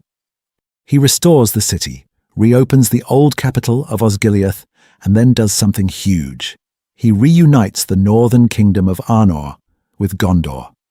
The Dúnedain of the north finally get their king back, and Middle-earth's map quietly shifts from fractured post-war chaos to a healed, reunited realm. I'm telling you, that's the opposite of Sauron's strategy of divide, dominate, and hollow out. He also shows mercy and restraint where another ruler might have gone full vengeance tour. The peoples who once fought under Sauron aren't simply exterminated. Many are granted terms, autonomy, space to rebuild. Harad and Rhûn don't become permanent punching bags. They're folded into a wider piece. Aragorn is using power, but not to erase enemies. He's trying to end the cycle that made them tools of the shadow in the first place. See, that's a very different answer to how do you secure the realm than building another Barad-dûr in white marble. At the same time, he's obsessed with memory. He gives the Shire a royal decree of protection. No big people can enter without permission. That's huge. The place that suffered the scouring gets legally wrapped in armor. He maintains the Oath of Eorl with Rohan, honors the Houses of Healing, and in his court the deeds of the Fellowship are remembered in song and story. The thing is, he rules in the full awareness that everything he has was bought at the crack of doom, and he refuses to let that cost fade into background noise. And yet, even in this golden reign, the world is thinning. Magic and myth are receding. The elven rings are dead, Galadriel is gone, Gandalf sails west. Aragorn is a healer king in a world where the great lights are quietly going out. So is this piece a triumph, or a beautiful sunset before a long, ordinary day? The next shift in the Fourth Age pushes that tension even further. The slow vanishing, elves, dwarves, and the fading of the elder races. And that's where the really haunting part of the Fourth Age begins. Because peace comes, yes, but it comes with a slow vanishing. The great lights don't all go out at once. They dim, they recede. And if you only watch the films, you might think the elves just leave and that's that. But the thing is, Tolkien paints something much more gradual and, honestly, much more bittersweet. Let's break this down with the elves first. Once the ring is destroyed, the three lose their power. Nenya in LotR, Vilya in Rivendell, Narya with Gandalf. Those realms that felt outside time, they start to feel the weight of years again. So we see the obvious departures: Galadriel, Elrond, Gandalf sailing west with Frodo. But in the years after, many more follow, especially those bound up with the great stories of the Elder Days, the Calaquendi, the bearers of ancient light. It's not a mass evacuation overnight. It's a steady tide going out, each ship from the Grey Havens taking away a whole chapter of Middle-earth's memory. Meanwhile, the dwarves don't have a single clear ending at all, and that ambiguity is powerful in its own way. Some houses endure and even thrive for a while. Gimli leads his people to Aglarond, Durin's folk reclaim Erebor. But as the kingdoms of men expand and reunite under Aragorn's line, dwarven realms become less central to the big story. We hear of trade, of friendship, of stonework and craft, but we also hear that some mansions are abandoned, some lines fail, some halls fall silent. When you start pulling at this thread, you realize Tolkien is letting them slip sideways out of the spotlight, not into sudden extinction. And then there are the hobbits, the supposed lesser folk. They don't leave the world. They leave our awareness. The Shire is protected by royal decree, its borders guarded more by obscurity than by armies. Over generations, men in distant lands barely believe they exist. Halflings become campfire stories, a strange people who once walked with kings and saw the fall of Sauron. That sounds like myth, not census data. I'm telling you, this is Tolkien playing a long game with how legend is born. See, this isn't just about non-human peoples literally vanishing. It's about presence becoming rarity, then rumor, then story. Elves still walk under the trees for a time, but only in hidden pockets. Dwarves still delve, but mostly under mountains you'll never visit. Hobbits still farm and feast, but if you're a man in the far future, you'll only hear of them in half-remembered tales. And here's the genius move. The Lord of the Rings itself is already framed as one of those tales. In Universe, we're reading a translation of the Red Book of Westmarch, ancient Hobbit records from that more magical time. So even as we follow Frodo and Sam, we're already looking backward. We're already in a later age, reading about a world where the elves were still present, where dwarves still shaped history, where a gardener from the Shire could help topple the Dark Lord. So by the time we close the book, the fading has done its work on us too. We feel like we've just glimpsed a brighter, stranger Middle-earth through a narrow window. But how does that window finally close? The last departures, the last aging of the ring-bearers, that's where the story turns from history into elegy, and that's where we're headed next. Did we lose something precious? The ethics of ending an age. And once that window closes, we hit the question that's been hiding under everything. Did Middle-earth actually lose something precious when the ring was destroyed? On the surface, it feels simple. Sauron falls, Barad-dûr collapses, the Nazgûl are unmade in the fire, and the free peoples win. Evil is defeated. Full stop, right? But when you start pulling at this thread, you realize that the same moment that shatters Sauron's power also breaks the last great works of elven preservation. Narya, Nenya, Vilya, they all begin to fade. Lothlorien, Rivendell, even the quiet protection around the Shire, all start slipping out of the world. So is that a tragedy or a necessary cleansing? Let's break this down. Tolkien, as a Catholic, absolutely believes in beauty, in real light, in the goodness of created things. But he also believes every earthly age passes. Nothing in this world is meant to be clung to forever. If you try to hold on without end, you cross a line. You move from gratitude into possessiveness, and that's where corruption creeps in. And this is the thing we often miss about the three rings. They're not weapons like Sauron's ring. They're not about dominating wills. They're about preservation, healing, keeping things unstained. But if the elves had kept using them once the one was gone, What would that really mean?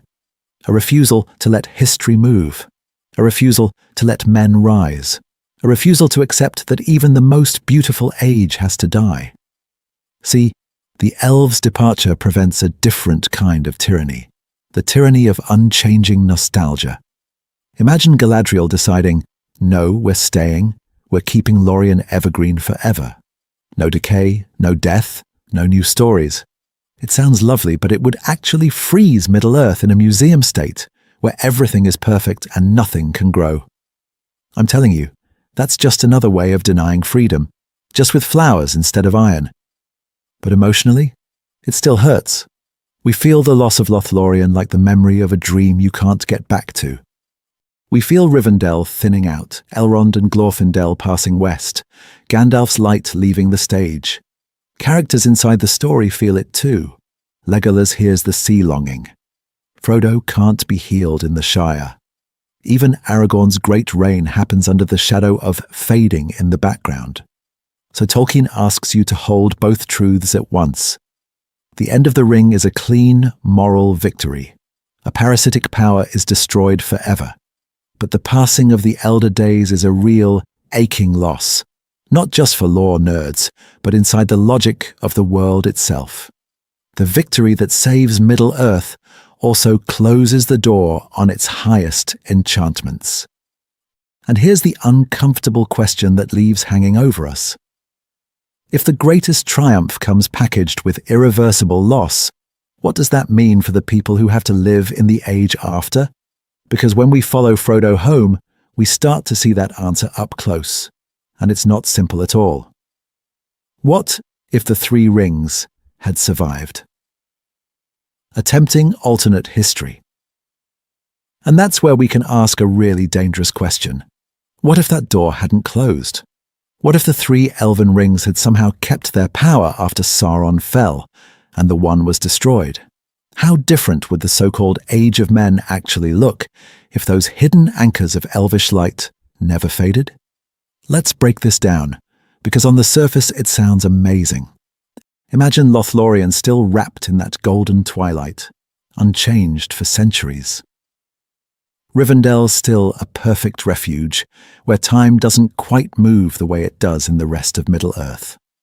Not just memories of the Elder Days, but living pockets of them, preserved like museum pieces you can actually walk through. You could, in theory, visit the First Age on your lunch break. We think that sounds like a win, right? More beauty, more wisdom, more Galadriel-style power holding back the shadows. But when you start pulling at this thread, the picture gets a lot less comforting. Because those realms were never neutral. They were held in place against the natural flow of history by rings that resisted decay, resisted change, resisted time itself. So what happens if that power keeps working while the kingdoms of men are trying to rebuild? You don't just have Lothlorien and Rivendell as distant legends. You have active alternatives. Why struggle through the messy politics of Gondor or the hard work of restoring Arnor when you can sail up the river and ask the elves what to do? Why wrestle with your own mortality when there are immortal counselors down the road who have already seen everything you're afraid of? The thing is, that starts to look like a very pretty trap. Men could become dependent on elven wisdom, outsourcing the hard choices to people who don't even share their fate. Elven advice is usually good, but it's not their world anymore. If the three stay strong, you create a permanent temptation for human rulers to lean back instead of grow up. And on the other side, what happens to the elves? If Narya, Nenya, and Vilya never fade, Galadriel doesn't have to leave. Elrond doesn't have to sail. They can cling to Middle-earth indefinitely, telling themselves they're just preserving what was good. I'm telling you, that's exactly the kind of self-justified clinging Tolkien was warning us about. It feels noble, it feels merciful, but it's still a refusal to accept that their time is over. Here's the pattern interrupt. This would be Sauron's dream. Without Sauron. Not armies, not torture, not open tyranny. A softer domination. A benevolent stasis where the greatest powers keep everything safe, and in doing so, quietly prevent everyone else from changing. No real risk, no real loss, but also no real growth. See, this isn't just about magic jewelry. It's about whether Middle-earth is allowed to move on. If the three survive unchanged, the fourth age never fully becomes the Age of Men. It just becomes an extended epilogue to the Age of the Elves. Tolkien's choice is brutal but consistent. The rings must fade so that the story can walk forward on mortal legs. And once you accept that, Frodo's pain, Galadriel's departure, and even the greying of the Shire stop looking like tragic glitches and start looking like the cost of letting history breathe. But that still leaves one more problem. What happens to the people who can't make peace with that cost? Next, we have to follow Frodo home and watch what this new age does to someone who carried the ring's shadow inside his own mind. From legend to history, how the Red Book frames the aftermath. And here's where the ground shifts under our feet. Because when we follow Frodo home and watch him fail to heal, we're not just watching a character arc. We're reading someone's diary of a world that already knows its ending. The thing is, The Lord of the Rings is not presented as a neutral fantasy novel. Inside the fiction, it's a translation of the Red Book of Westmarch, a Hobbit compilation written first by Bilbo, then by Frodo, and finally continued by Sam. That framing matters. It means every detail of the aftermath, every description of the Shire or Gondor in the Fourth Age, is already filtered through people who lived through the war and then had time to look back on it. Let's break this down. When Frodo writes about the ring's destruction, he's not live blogging Mount Doom. He's a survivor, years later, trying to give shape to something that broke him. When Sam adds his entries, he's a Gardener Mayor grandfather, looking back on the days when he walked beside elves and kings. So the tone of the ending feels both intimate and distant at the same time. Intimate because you're inside their memories. Distant because they're already treating the War of the Ring as legend. See, that's why the multiple endings feel almost ceremonial. We move from the Field of Cormallen to Aragorn's coronation, to the scouring of the Shire, to the Grey Havens, like turning the last pages of a family chronicle. This isn't just about Tolkien refusing to let the story stop. It's about the Red Book trying to close every thread before the light goes out on that age. You can feel the hobbits trying to make sure nothing is lost. And it doesn't stop with the main narrative. The appendices, the timelines, the little notes about the Fourth Age and the fading of the elves. In-universe, they're part of the same tradition. Hobbits in Westmarch, carefully recording how men rise, how Sauron's shadow finally lifts, and how the other peoples of Middle-earth pass into memory. We're told that copies of the Red Book reach Gondor, that scholars of men annotate and extend it. History is literally growing out of Hobbit storytelling. When you start pulling at this thread, there's a huge meta effect. We, as modern readers, are placed in the same position as those later men in Middle-earth who read the Red Book. We're hearing about an age of rings and wizards that is already gone, already half-mythic, already slipping into song.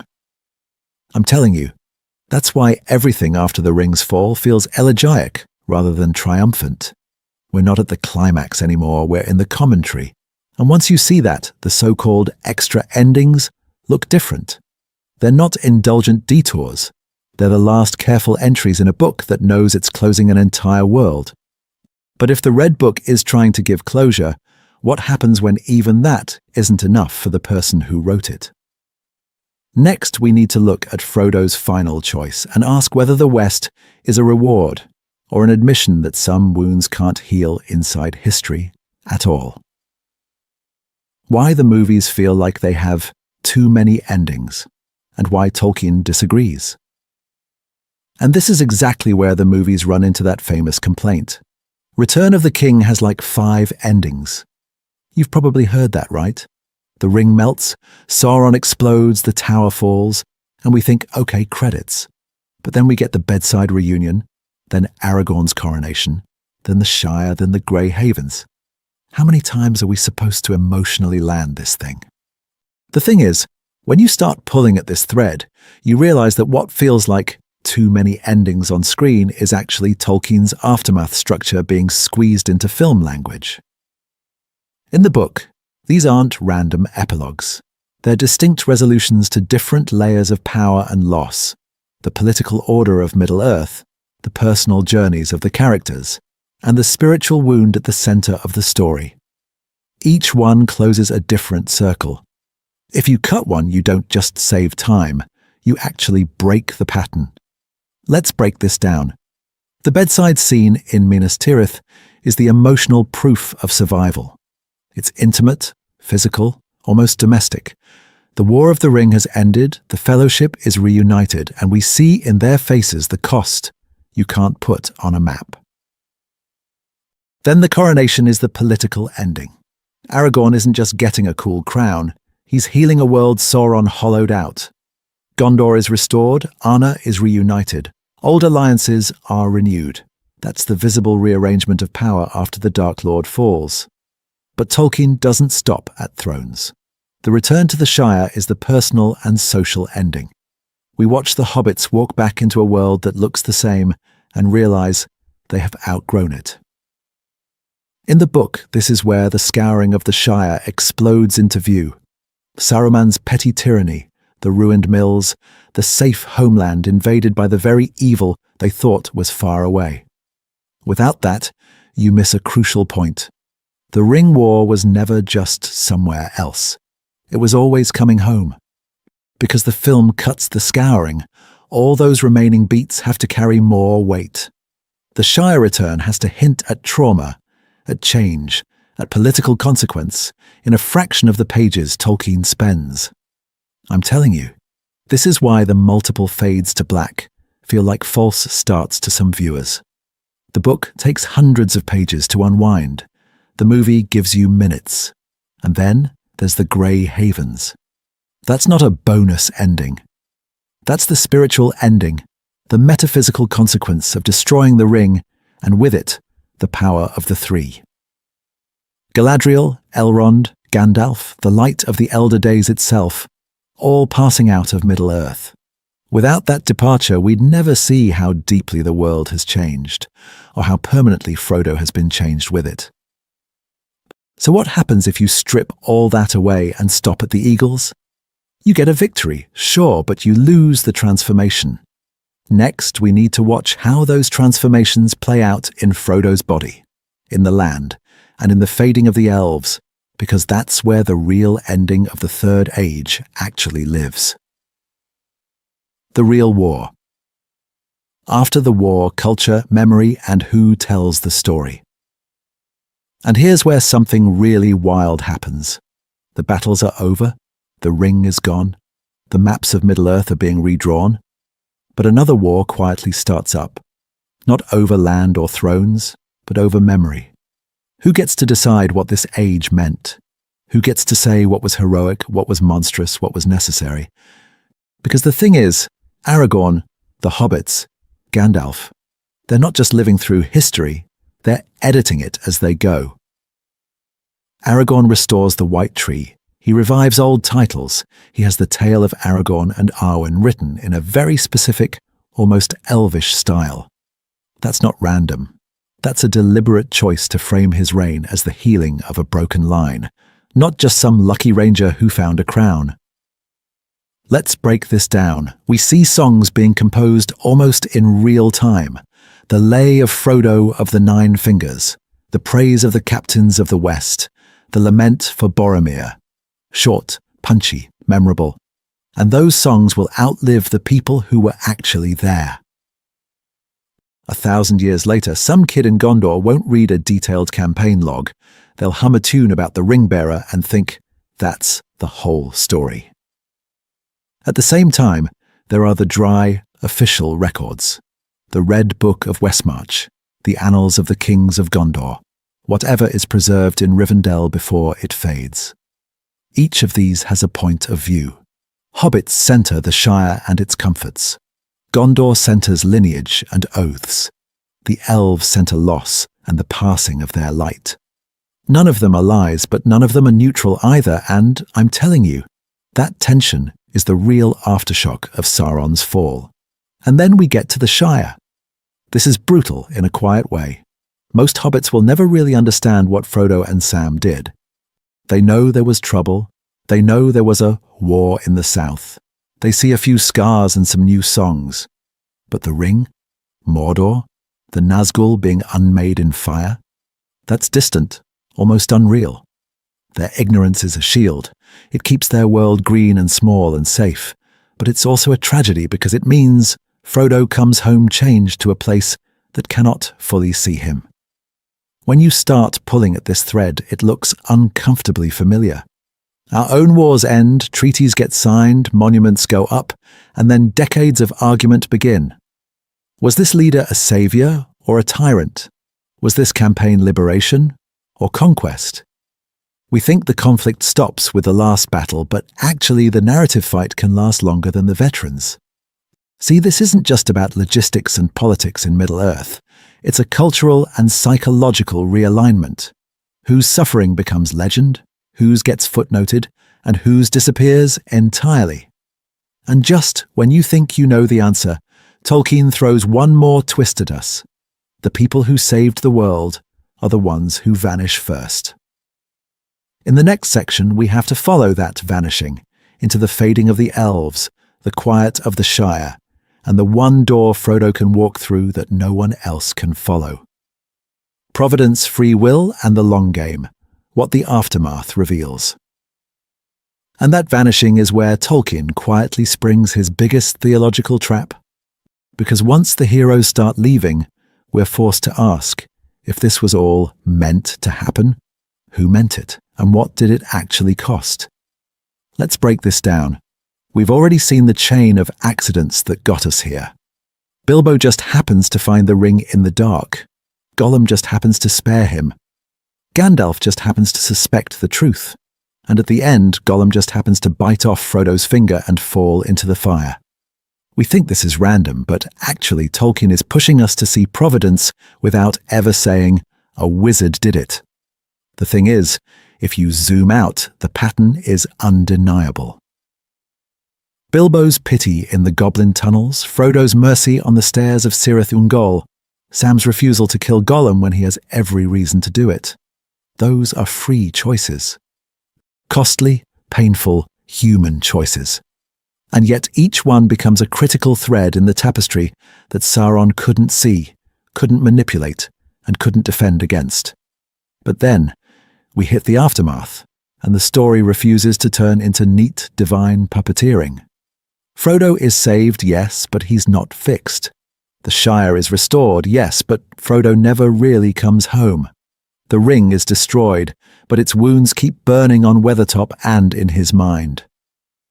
If this were a simple moral fable, Frodo would get peace as a reward. Instead, he gets passage. That's different. That's heavier. Here's the pattern interrupt. What if Frodo actually fails at the crack of doom, and the story still calls him a hero? He claims the ring. He doesn't let it go. It's Gollum's madness, Gollum's obsession, and all those earlier mercies converging that finish the job. We're watching providence and free will collide in real time. No one planned that exact outcome. No council strategy session could have drawn that up. So when we see Frodo leaving Middle-earth, wounded and quiet, this isn't just about a sad goodbye scene. It is the narrative proof that grace in Tolkien never erases consequence. The quest succeeds, but the participants are genuinely changed and sometimes broken. Sam can heal into ordinary happiness. Frodo can't. Galadriel's light fades with Nenya. Even Gandalf is done. His power goes west. Victory and loss walk out on the same ship. And that's how the post-Ring world works.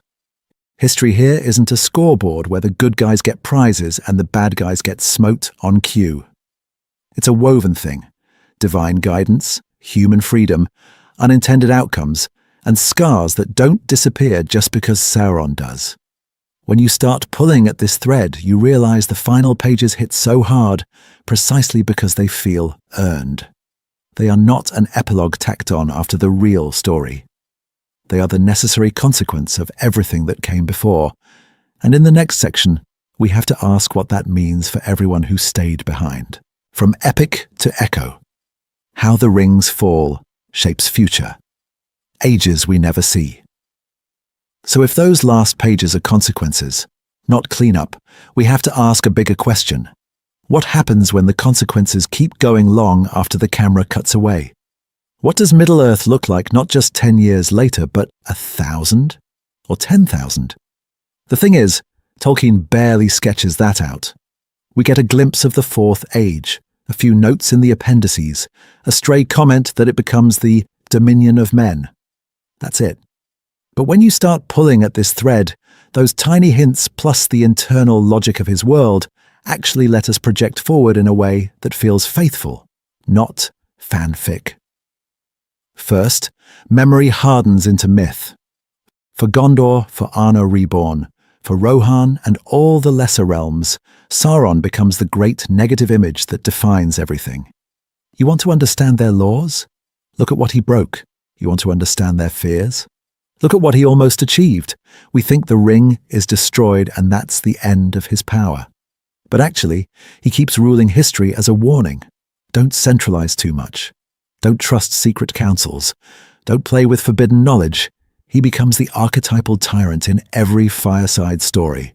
And give it a few centuries, the stories change again. The Nazgul, dragons, Galadriel's light in Lorien. Without new Balrogs or Dark Lords walking around, later generations are going to look back and say, did that really happen like that? This isn't just about people getting bored, it's about how a world with fewer overt supernatural threats starts to normalize itself.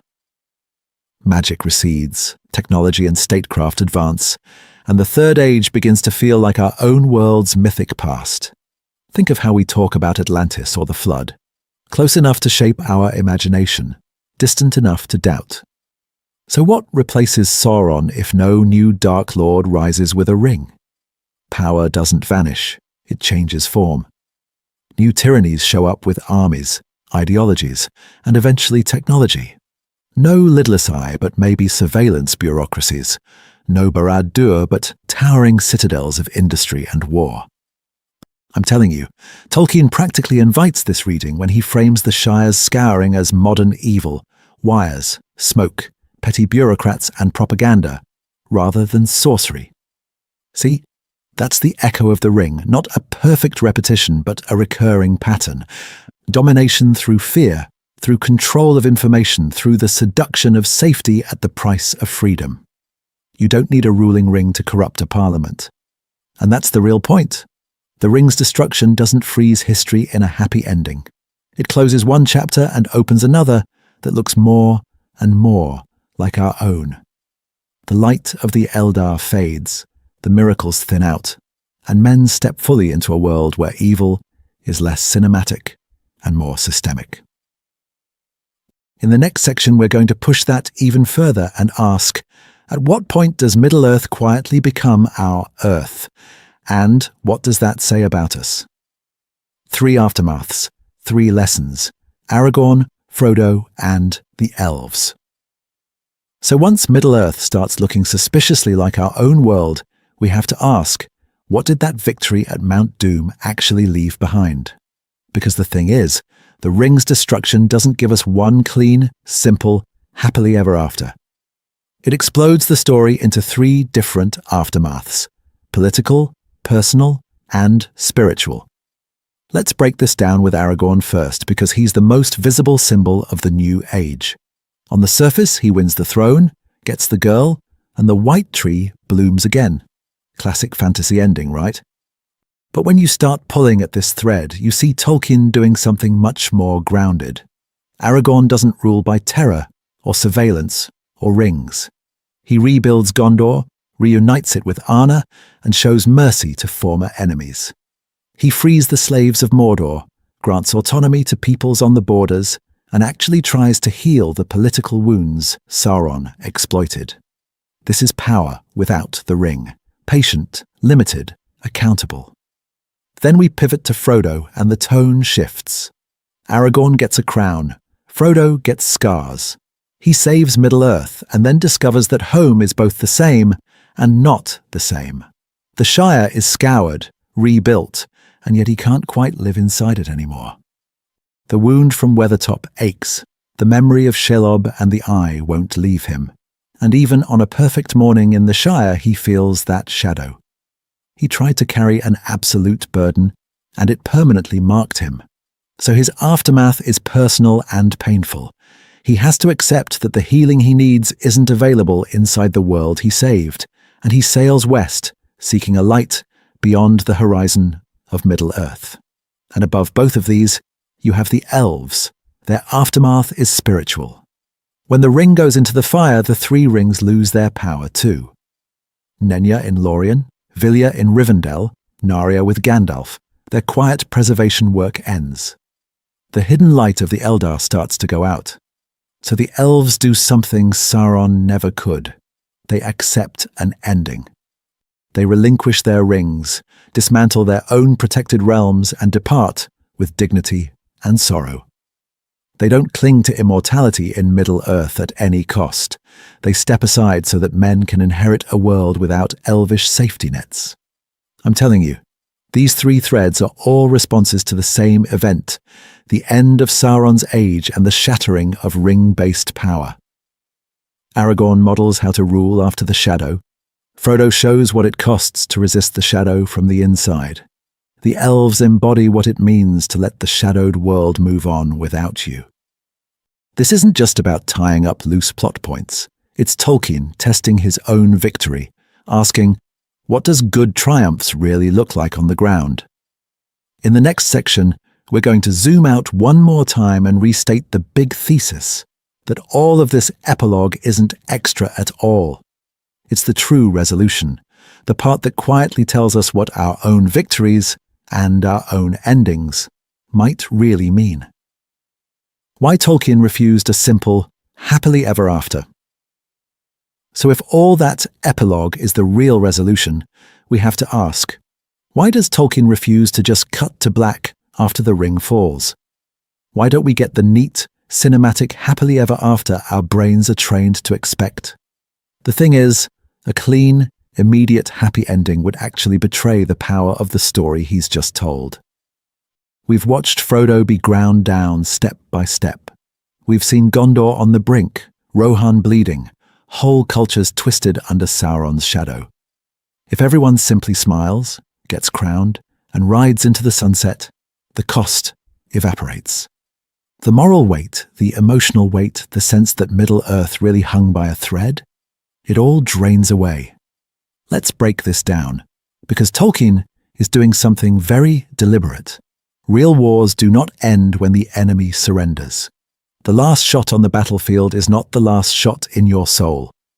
People come home with wounds that never fully close.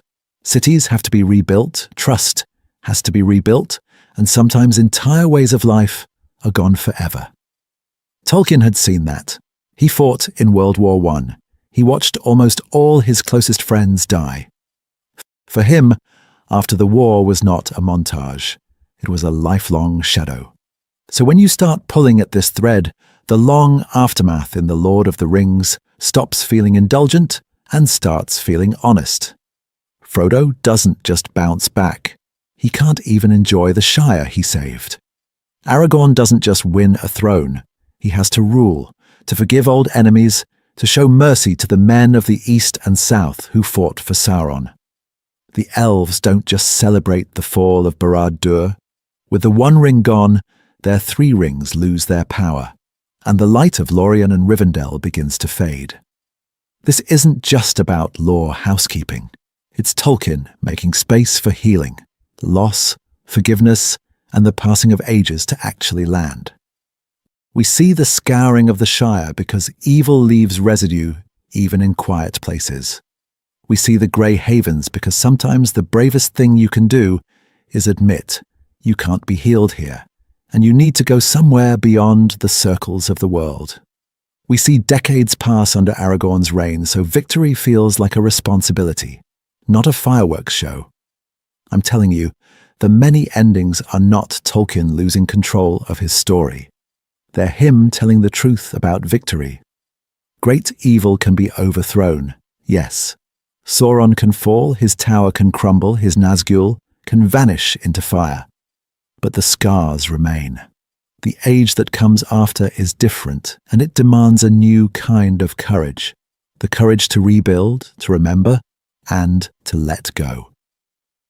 And here's the wild part. When you see the book this way, you realize the real question isn't why so many endings at all.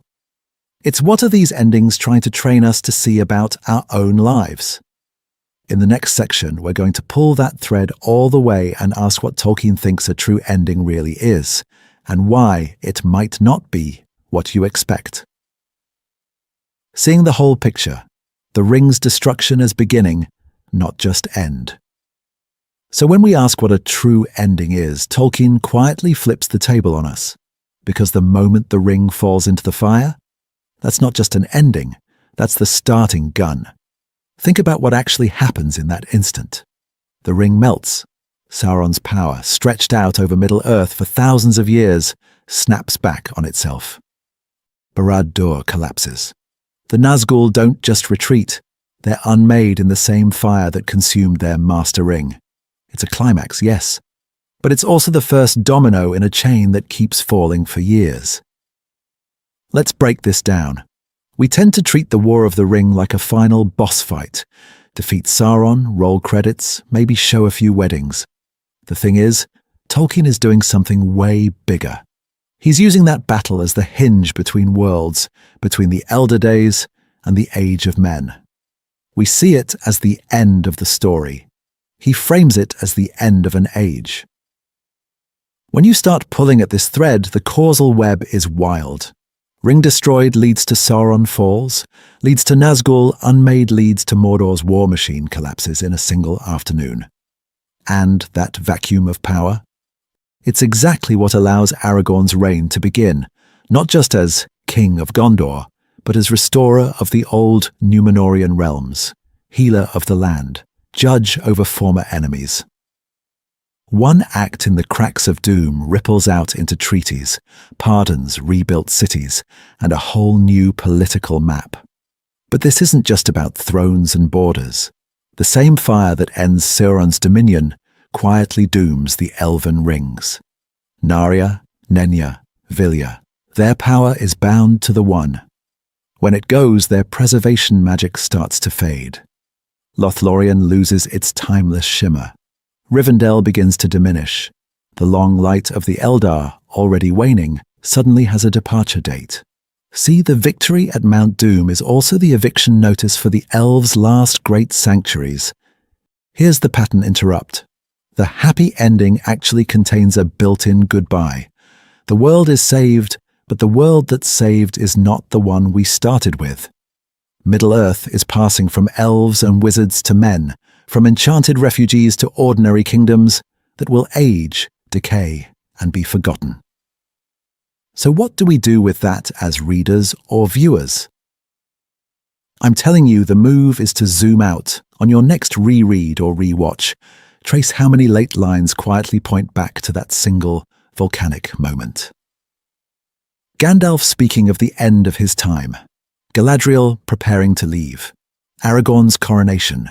Even the scouring of the Shire and Frodo's wounds are downstream of the ring's destruction. And that brings us to our final step. We've walked through Mordor's collapse, the rise of men, the fading of the elves, and the scars and healings of the hobbits. In the next section, we're going to tie all those threads together and ask, when Tolkien writes an ending, what kind of world and what kind of reader is he trying to leave behind?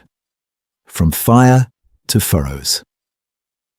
How one moment reshaped every corner of Middle-earth. So when we zoom out, what actually changed in the single heartbeat when the ring fell into the fire? This isn't just about one villain dying. It's about a shockwave that runs through every layer of Middle-earth at once. First, Ground Zero. The moment the ring is unmade, Sauron's eye doesn't just blink out. His will snaps. His spirit is still there, but reduced to this formless, wandering malice that can never take shape again. Barad-dûr collapses like a hollow shell. The Nazgul don't retreat. They're unmade, burned out of the world with their master's ring. And all those armies that looked unstoppable? They suddenly have no central mind, no terror driving them forward, and they break. Mordor goes from engine of conquest to ruin in minutes. But when you start pulling at this thread, you realize the political map is being rewritten at the same time. With Sauron gone, there isn't a single power vacuum. There are dozens. Aragorn's coronation isn't just a feel-good moment. It's damage control. He reunites Gondor and Arnor, restores old frontiers, and then does something we don't usually associate with victorious kings. He shows mercy. He gives the men of the White Mountains their freedom, makes peace with former enemies, stabilizes the borders instead of grabbing everything he can. We think the end of a Dark Lord means endless revenge, but actually Tolkien gives us a king whose strength is restraint. And over that very human politics there's the quiet, spiritual earthquake. The thing is, the ring's destruction doesn't only unmake Sauron's power, it pulls the plug on the three. Narya, Nenya, Vilya, all of them start to fade. Lothlorien's timeless light begins to thin. Rivendell's hidden peace starts to feel temporary. Those preserved pockets of wonder Galadriel and Elrond held against decay, they were always on borrowed time from the same system that sustained Sauron. When the one goes, the Age of Rings goes with it. That's why the great ring-bearers leave. Galadriel, Elrond, Gandalf, and finally Frodo. One by one, they pass west. Their departure isn't a side epilogue, it's the spiritual bill coming due. The Third Age closes not with a bang, but with ships. Meanwhile, the personal aftermath is messy and small and incredibly important. Frodo saves Middle-earth and can't save himself. His wounds don't heal, his knights don't quiet, and in the end, he has to leave the very home he fought for. Sam, though? He goes the other way. He marries, becomes mayor, fathers children, helps rebuild after the scouring. See, the Shire doesn't get a fairy tale force field. It gets Saruman's petty tyranny and industrial wreckage, and then hobbits with pitchforks and grit putting it right again.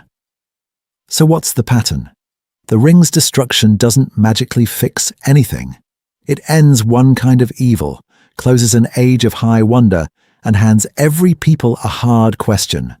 Without a Dark Lord or an elven ring to define you, how are you going to live now? In the final section, we're going to sit with that question and ask what Tolkien expects from us, not just from his characters. You'll never see the ending the same way again. And once you see that, you can't really watch the ending the same way again.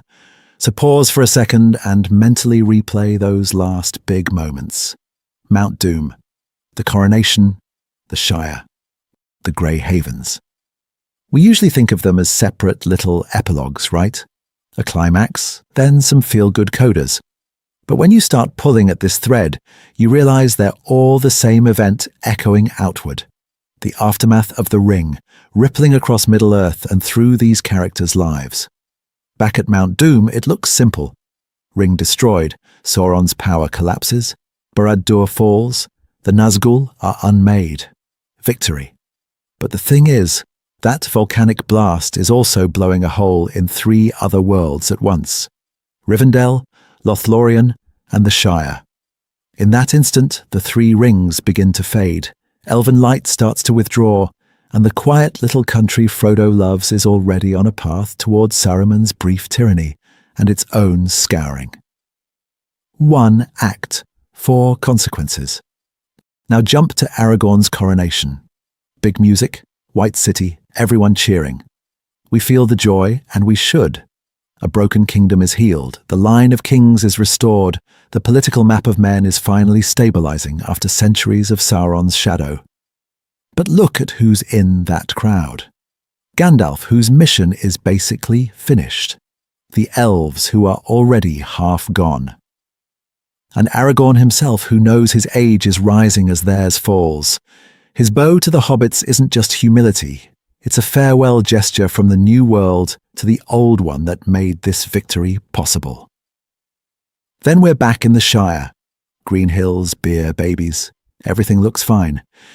Yet if you've got the scouring in your head, that peace is not naive comfort. It's hard-won, rebuilt after industrialized cruelty walked their lanes. When Sam says, "Well, I'm back," that line hits different once you understand the aftermath. It's not a casual sign-off. It's a decision. He's choosing to live, to plant, to build a future in a world where elven guardianship and ring-powered protection are gone. And, finally, the Grey Havens. Frodo's smile there can feel mysterious or even confusing. Is he happy? Is he sad? I'm telling you, it's both at once. That's the real emotional climax. Frodo has carried a wound no king can heal in a world that has moved on. His departure is the cost of victory made visible. Middle-earth is saved, but it cannot keep all its saviors. See, this isn't just about relabeling scenes. It's about feeling how joy and loss, victory and farewell, beginnings and endings are braided together all the way to the last frame. Understanding the aftermath doesn't make Sauron's defeat less satisfying. It makes it more real, more costly, more world-shaping. As we head into the outro, we want to hear from you. Which, after the ring moment, hits you the hardest now? Grey Havens, coronation, scouring, or something else entirely? Your turn. Which aftermath story do you want to live in? So let's turn this back on you for a second, because this isn't just about lore trivia. This is about what kind of ending your heart actually reaches for. If you had to pick one aftermath thread to live inside, which one grabs you the most? Is it Aragorn's long work of rebuilding? Imagine you're in Minas Tirith not on the day of the coronation, but 10 years later. The white tree has bloomed, the banners are clean, the shadow on the east is only a story. Do you feel pulled toward that Healer King energy, using power not to dominate but to mend and restore? The thing is, when you start pulling at this thread, you're really asking, do you want an ending that's about responsibility, policy, slow forgiveness of old enemies, and waking up every day to keep the light alive?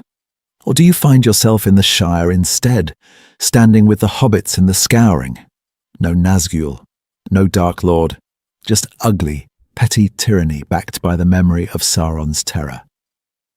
Would you be the person who rips down the rules and notices, who fights in the Battle of Bywater, who helps plant the party tree's sapling, and watches the Shire actually become more beautiful than before?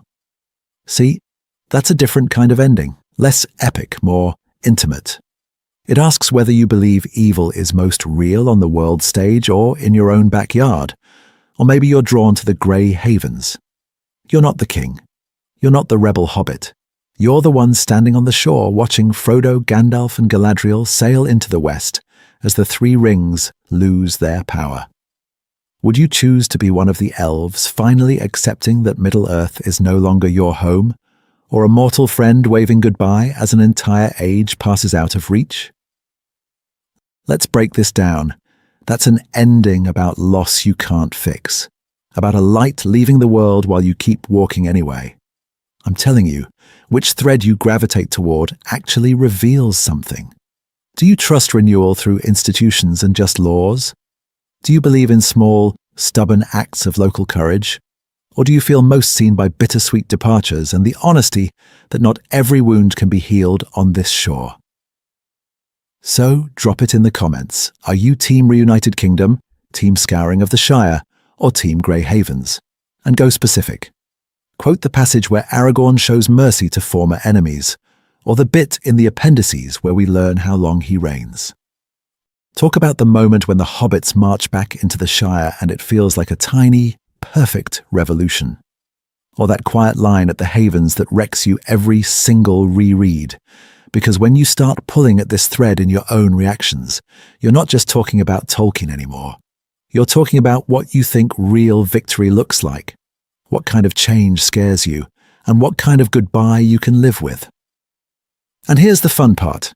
Each of those choices could be its own deep dive. We could map out Aragorn's entire reign and the new political map of the Fourth Age.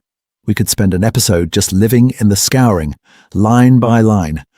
Or we could follow the elves across the sea and ask what it actually means that the three rings' light fades in the west.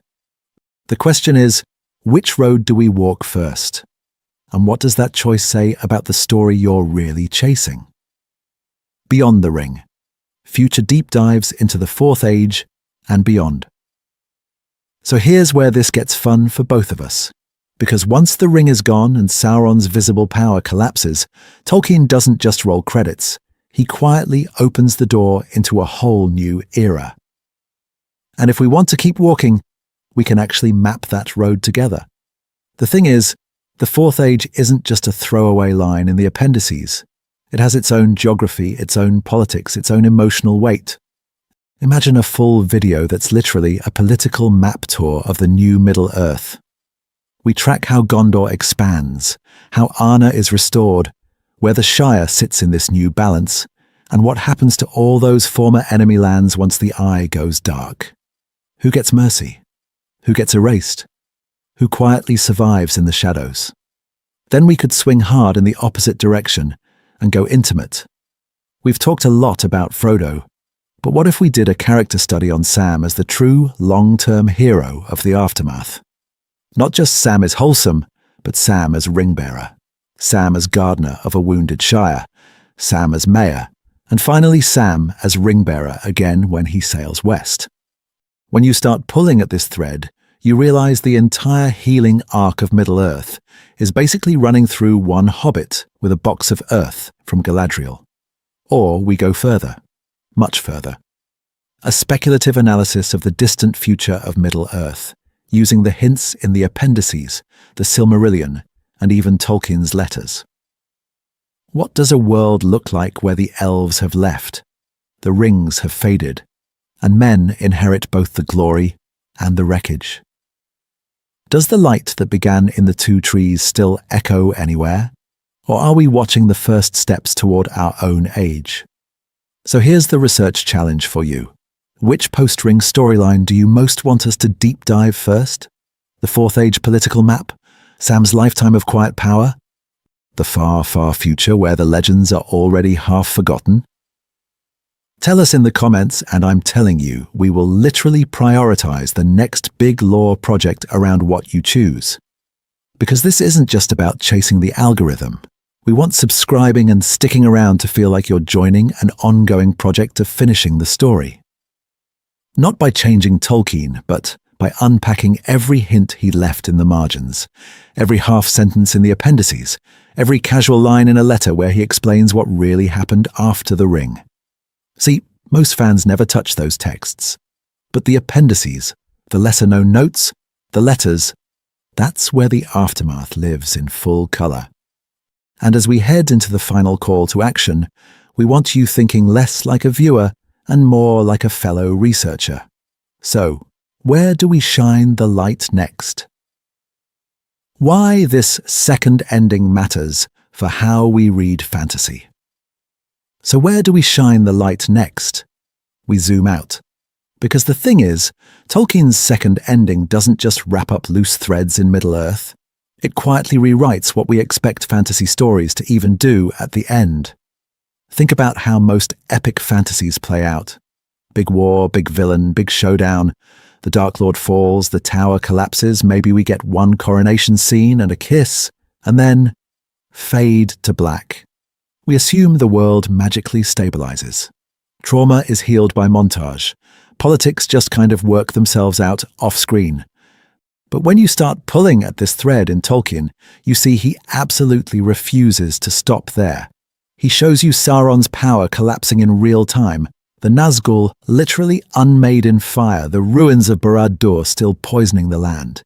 He walks you through Aragorn not just being king now, but restoring Gondor, reuniting it with Arnor, negotiating mercy and boundaries with former enemies. That's not epilogue fluff. That's Tolkien saying, if magic and war reshape the world, then rebuilding it is part of the story of power, not an optional add-on. Let's break this down. When the ring dies, the three elven rings start to fail. Lothlorien begins to fade. Rivendell is no longer this timeless pocket of light. The Fourth Age is literally born out of loss. and Tolkien sits with that. He makes you feel the beauty that's leaving even as you celebrate Sauron's defeat. This isn't just about good guys winning, it's about what victory costs, metaphysically, politically, emotionally. And then there's the fellowship. Frodo doesn't walk away fine. He doesn't get over it. He comes home to a Shire that's been brutalized, fights one more war in his own backyard, and still can't fully heal. I'm telling you, that's a direct challenge to the idea that the hero's journey ends with a party in the Great Hall. The real ending is Frodo quietly boarding a ship because some wounds in Middle-earth can't be cured inside Middle-earth. You can feel Tolkien's shadow over later fantasy here. Think of stories that actually show post-war reconstruction, or dig into PTSD, or track how new regimes rise from old ruins. Authors who take the time to map out what happens after the big bad falls are, in a way, answering Tolkien's call. Don't just blow up the tower. Live with the rubble.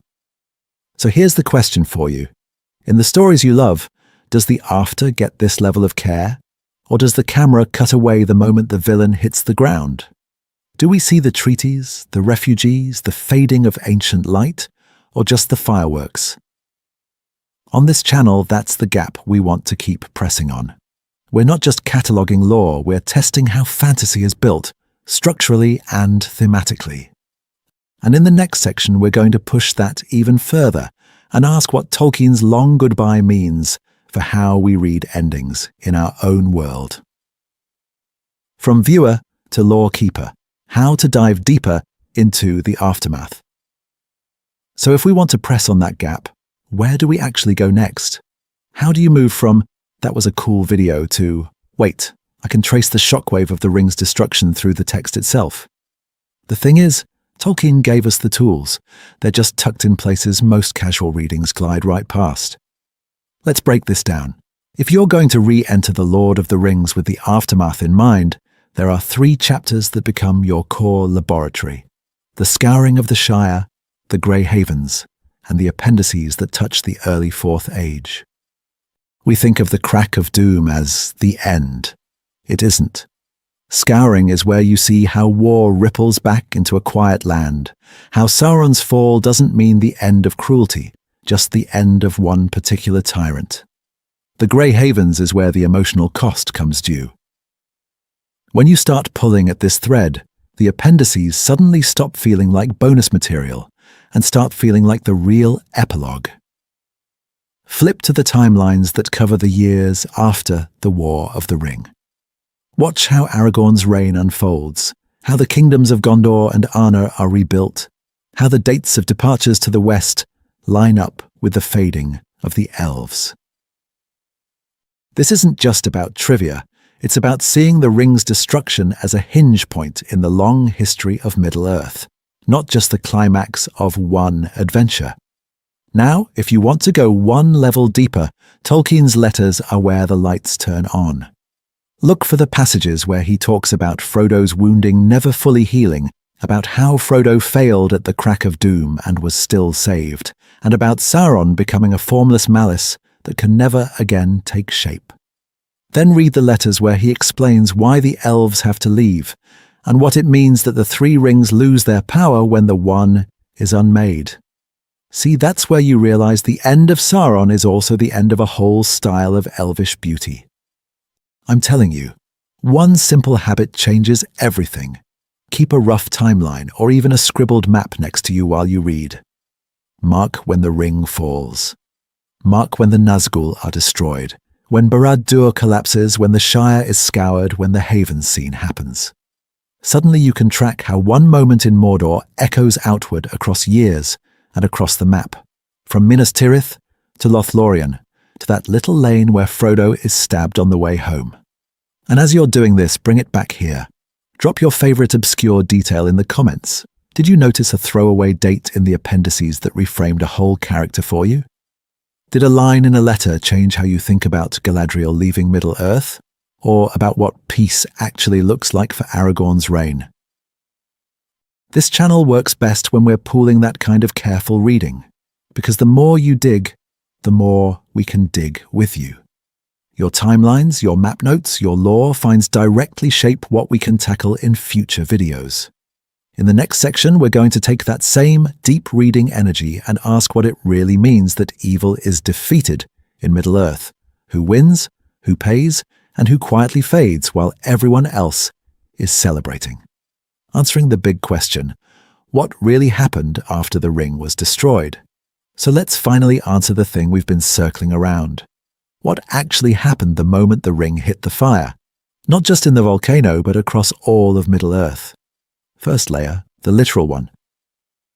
The second the ring is unmade, Sauron's power snaps. His eye goes dark.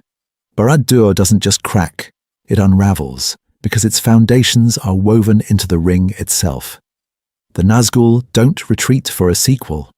They're unmade, consumed in the erupting fire over Mordor.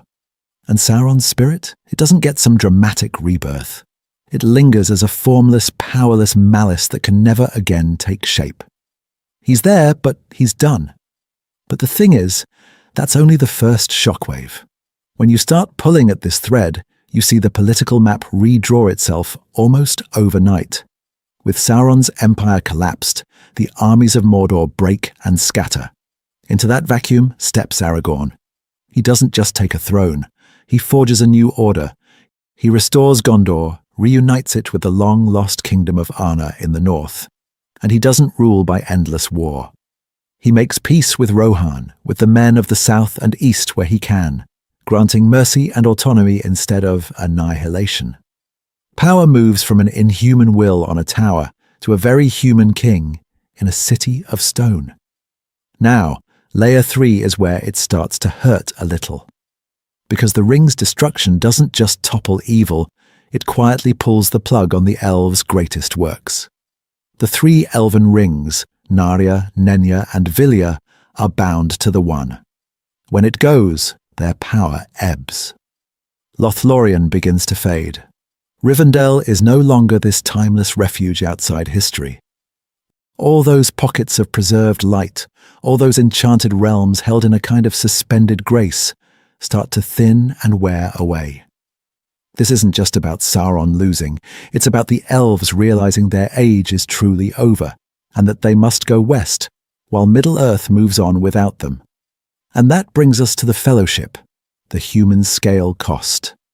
Frodo doesn't walk away victorious in the simple, heroic sense. He fails at the crack of doom, claims the ring, and is only saved by Gollum's fall. The wound never really heals. He can't fully live in the Shire again, even after the scouring and its restoration. Sam, on the other hand, actually grows into that world. He heals, he gardens, he leads, he becomes mayor. Merry and Pippin become pillars of their peoples. Aragorn rules. Legolas and Gimli carry their friendship into legend. But Frodo has to leave, sailing west with Gandalf, Elrond, and Galadriel when the last ships depart. So what really happened after the ring was destroyed? A dark empire fell, a human age rose, the high magic dimmed, and a handful of travelers paid the price in their bodies and their memories. The ring's end is the hinge. It closes the mythic past and swings open a more mortal, bittersweet future. But if that door opens, what exactly is waiting on the other side of it?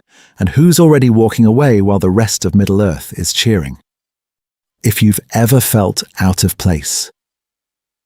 After a big change, this ending is for you. And here's where it suddenly stops feeling like distant myth and starts feeling uncomfortably close to real life. Because once the cheering fades, we're not just watching Middle-earth, we're watching what happens to you after your own ring is finally gone. Think about Frodo walking back into the Shire. The fields are green, the pubs are noisy, the jokes are the same. On paper, he got everything he was fighting for. Peace, safety, home. But he's not the same person who left. And the thing is, that gap between the world and the self is where Tolkien quietly breaks your heart. Have you ever gone back to a childhood place after a war, an illness, a brutal breakup, or a massive move and thought, why does this feel off?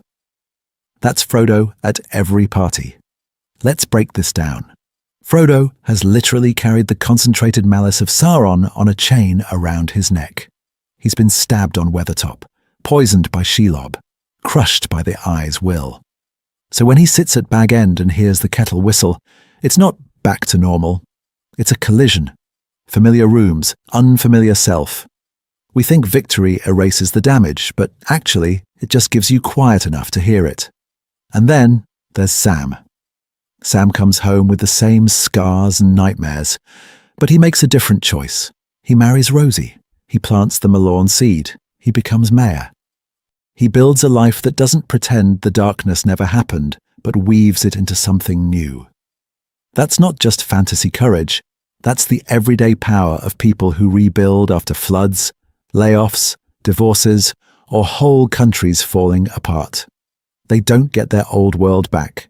They grow a new one out of the crater. See, when you start pulling at this thread, Tolkien's long, meandering ending stops looking like too many chapters and starts looking like one of the most honest depictions of change we have. Even the good changes hurt. Aragorn's coronation is glorious, but it also means the Elves' rings lose their power. Lothlorien and Rivendell begin to fade, and Galadriel herself has to leave. Middle-earth wins, but entire ages of light pass away. Have you ever gotten the promotion, or the acceptance letter, or the clean bill of health, and then felt a strange, quiet grief for the life you just outgrew? I'm telling you, this isn't just about fantasy closure. Tolkien is inviting you to recognize your own fourth ages. The seasons when the magical quest ends, the epic crisis is over, and you wake up in a less dazzling but more real world that needs bills paid, gardens planted, relationships repaired. It's the moment after the wedding, after the graduation, after the recovery, when no one is watching and you have to decide who you are now. So when Frodo sails west, and Sam turns back toward his front door, that's not escapism versus responsibility. That's two different ways real people navigate the aftermath of great change. Which path you feel drawn to? That question is going to matter for how we read the very last pages of this story, and what they're actually asking of you. Join the fellowship of overthinkers. Keep the lore journey going. So if you're still here weighing those two paths with us, you're not just someone who likes the movies. You're part of this very small fellowship of overthinkers who actually cares what happened on page 1068 of an appendix no one was assigned in school. We're the people who think about what the air felt like in Mordor the second Sauron's power collapsed. We wonder what the soldiers on the plain saw when Barad-dûr fell and the Nazgûl didn't just retreat, but were unmade in the same fire that took the ring. This isn't just about trivia. It's about following the emotional shockwave all the way out. So, let's break this down. When you like a video like this, when you subscribe, when you share it with the one friend who knows what Nenya is without Googling it, you're not just feeding some faceless algorithm. You're telling the world, hey, the endings of The Lord of the Rings actually matter. The aftermath is worth our time. And I'm telling you, that signal changes which kinds of stories get to have a life online. Because see, most people stop at, the ring is destroyed, fade to credits. We go on to, what did Aragorn's first year as king look like? How did Gandalf feel when the three rings lost their light? What did it mean for Middle-earth that entire elven realms began to quietly thin and fade the moment Frodo succeeded and failed at the crack of doom? Those are the conversations we want to keep having with you. So here's what we'd love you to do. Hit like if you want more deep dives into the weird corners of the Fourth Age. Subscribe if you want to walk through the slow years, not just the big battles. Share this with someone who still argues about whether Frodo's choice on the ledge was a failure or the only honest ending Tolkien could have written. That's how this fellowship grows. And in the comments, we want you to overthink with us. Tell us one aftermath detail you'd never really paused on before this video. Was it the idea that Sauron's spirit still lingers as a powerless malice? Was it the political map shifting when Aragorn reunites Gondor and Arna and shows mercy to former enemies? Or tell us one thread you think deserves its own full video. Maybe for you, it's the scouring of the Shire and what it says about coming home changed. Maybe it's Aragorn's reign and how he balances power with healing. Maybe it's the slow, aching departure of the Elves as Narya, Nenya, and Vilya finally go dark. When you start pulling at this thread, whole new stories open up. We already have, or are planning, full explorations of the scouring, of Aragorn's long rule, of the fate of the Elves once the Third Age closes. So if you don't want this journey to stop at the Grey Havens, stick around. The next sections are going to ask what it really means to live in a world after great evil is defeated, but not erased. From the shadow of Mount Doom to Well, I'm back. A final farewell. So when you step back from all of this, what do we actually see? We started in fire. We watched the ring fall into the cracks of doom, Sauron's power blow outward in one last desperate wave, and Barad-dûr crumble into dust. Then we followed that shockwave as it rippled across Middle-earth. Nazgul unmade in the air, towers collapsing, armies breaking, whole maps being redrawn in the space of a heartbeat. From there, we moved outward and forward. We walked the ruined plains of Mordor, then stood in the White City as Aragorn was crowned. We watched kingdoms of men restored, old alliances renewed, and enemy peoples offered mercy instead of annihilation. And then, we kept going. Past the great coronations, past the songs, into the quieter places where the real cost of victory lives. Because the thing is, once you start pulling at this thread, the story stops being a simple good versus evil clash and turns into a long meditation on change, loss, and renewal. The elven rings fading. Lothlorien and Rivendell beginning to dim as their light withdraws. The Shire itself scarred by the scouring. This isn't just about defeating Sauron. It's about what happens when a whole age ends and nobody gets to stay exactly who they were. We watched Frodo carry wounds that never fully healed. We watched Gandalf, Elrond, Galadriel, and Bilbo step onto that ship at the Grey Havens, taking the last bright echo of the Third Age with them. And then we came back, with one hobbit, to one round door, in one little corner of the world. Sam walks in. Rosie is there, the children are there. The Shire has been saved, but it's not untouched. Sam has seen Mordor. He has watched his best friend leave forever. And he sits down, feels the weight of all of it, and says, "Well, I'm back." That line is tiny. It's quiet. But I'm telling you, it might be the most powerful sentence in the whole legendarium. It's the sound of someone who has gone through absolute darkness and chooses, deliberately, to live fully anyway. To plant gardens, to raise children, to keep a little light burning in a world that will always have shadows. And you've just walked that whole aftermath with us. That takes time and attention and a willingness to live in the uncomfortable spaces after the supposed happy ending.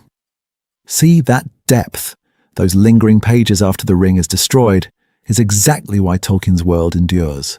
It feels like history, not just plot. So when you reread the books or rewatch the films, try carrying this perspective with you. Ask what's beginning whenever something ends. Ask what's quietly fading even in victory, and what new light is being lit in small, unexpected places. And maybe when you think about the endings and new beginnings in your own life, you'll remember Sam at his own front door, taking a breath and finding the courage to say, "Well, I'm back."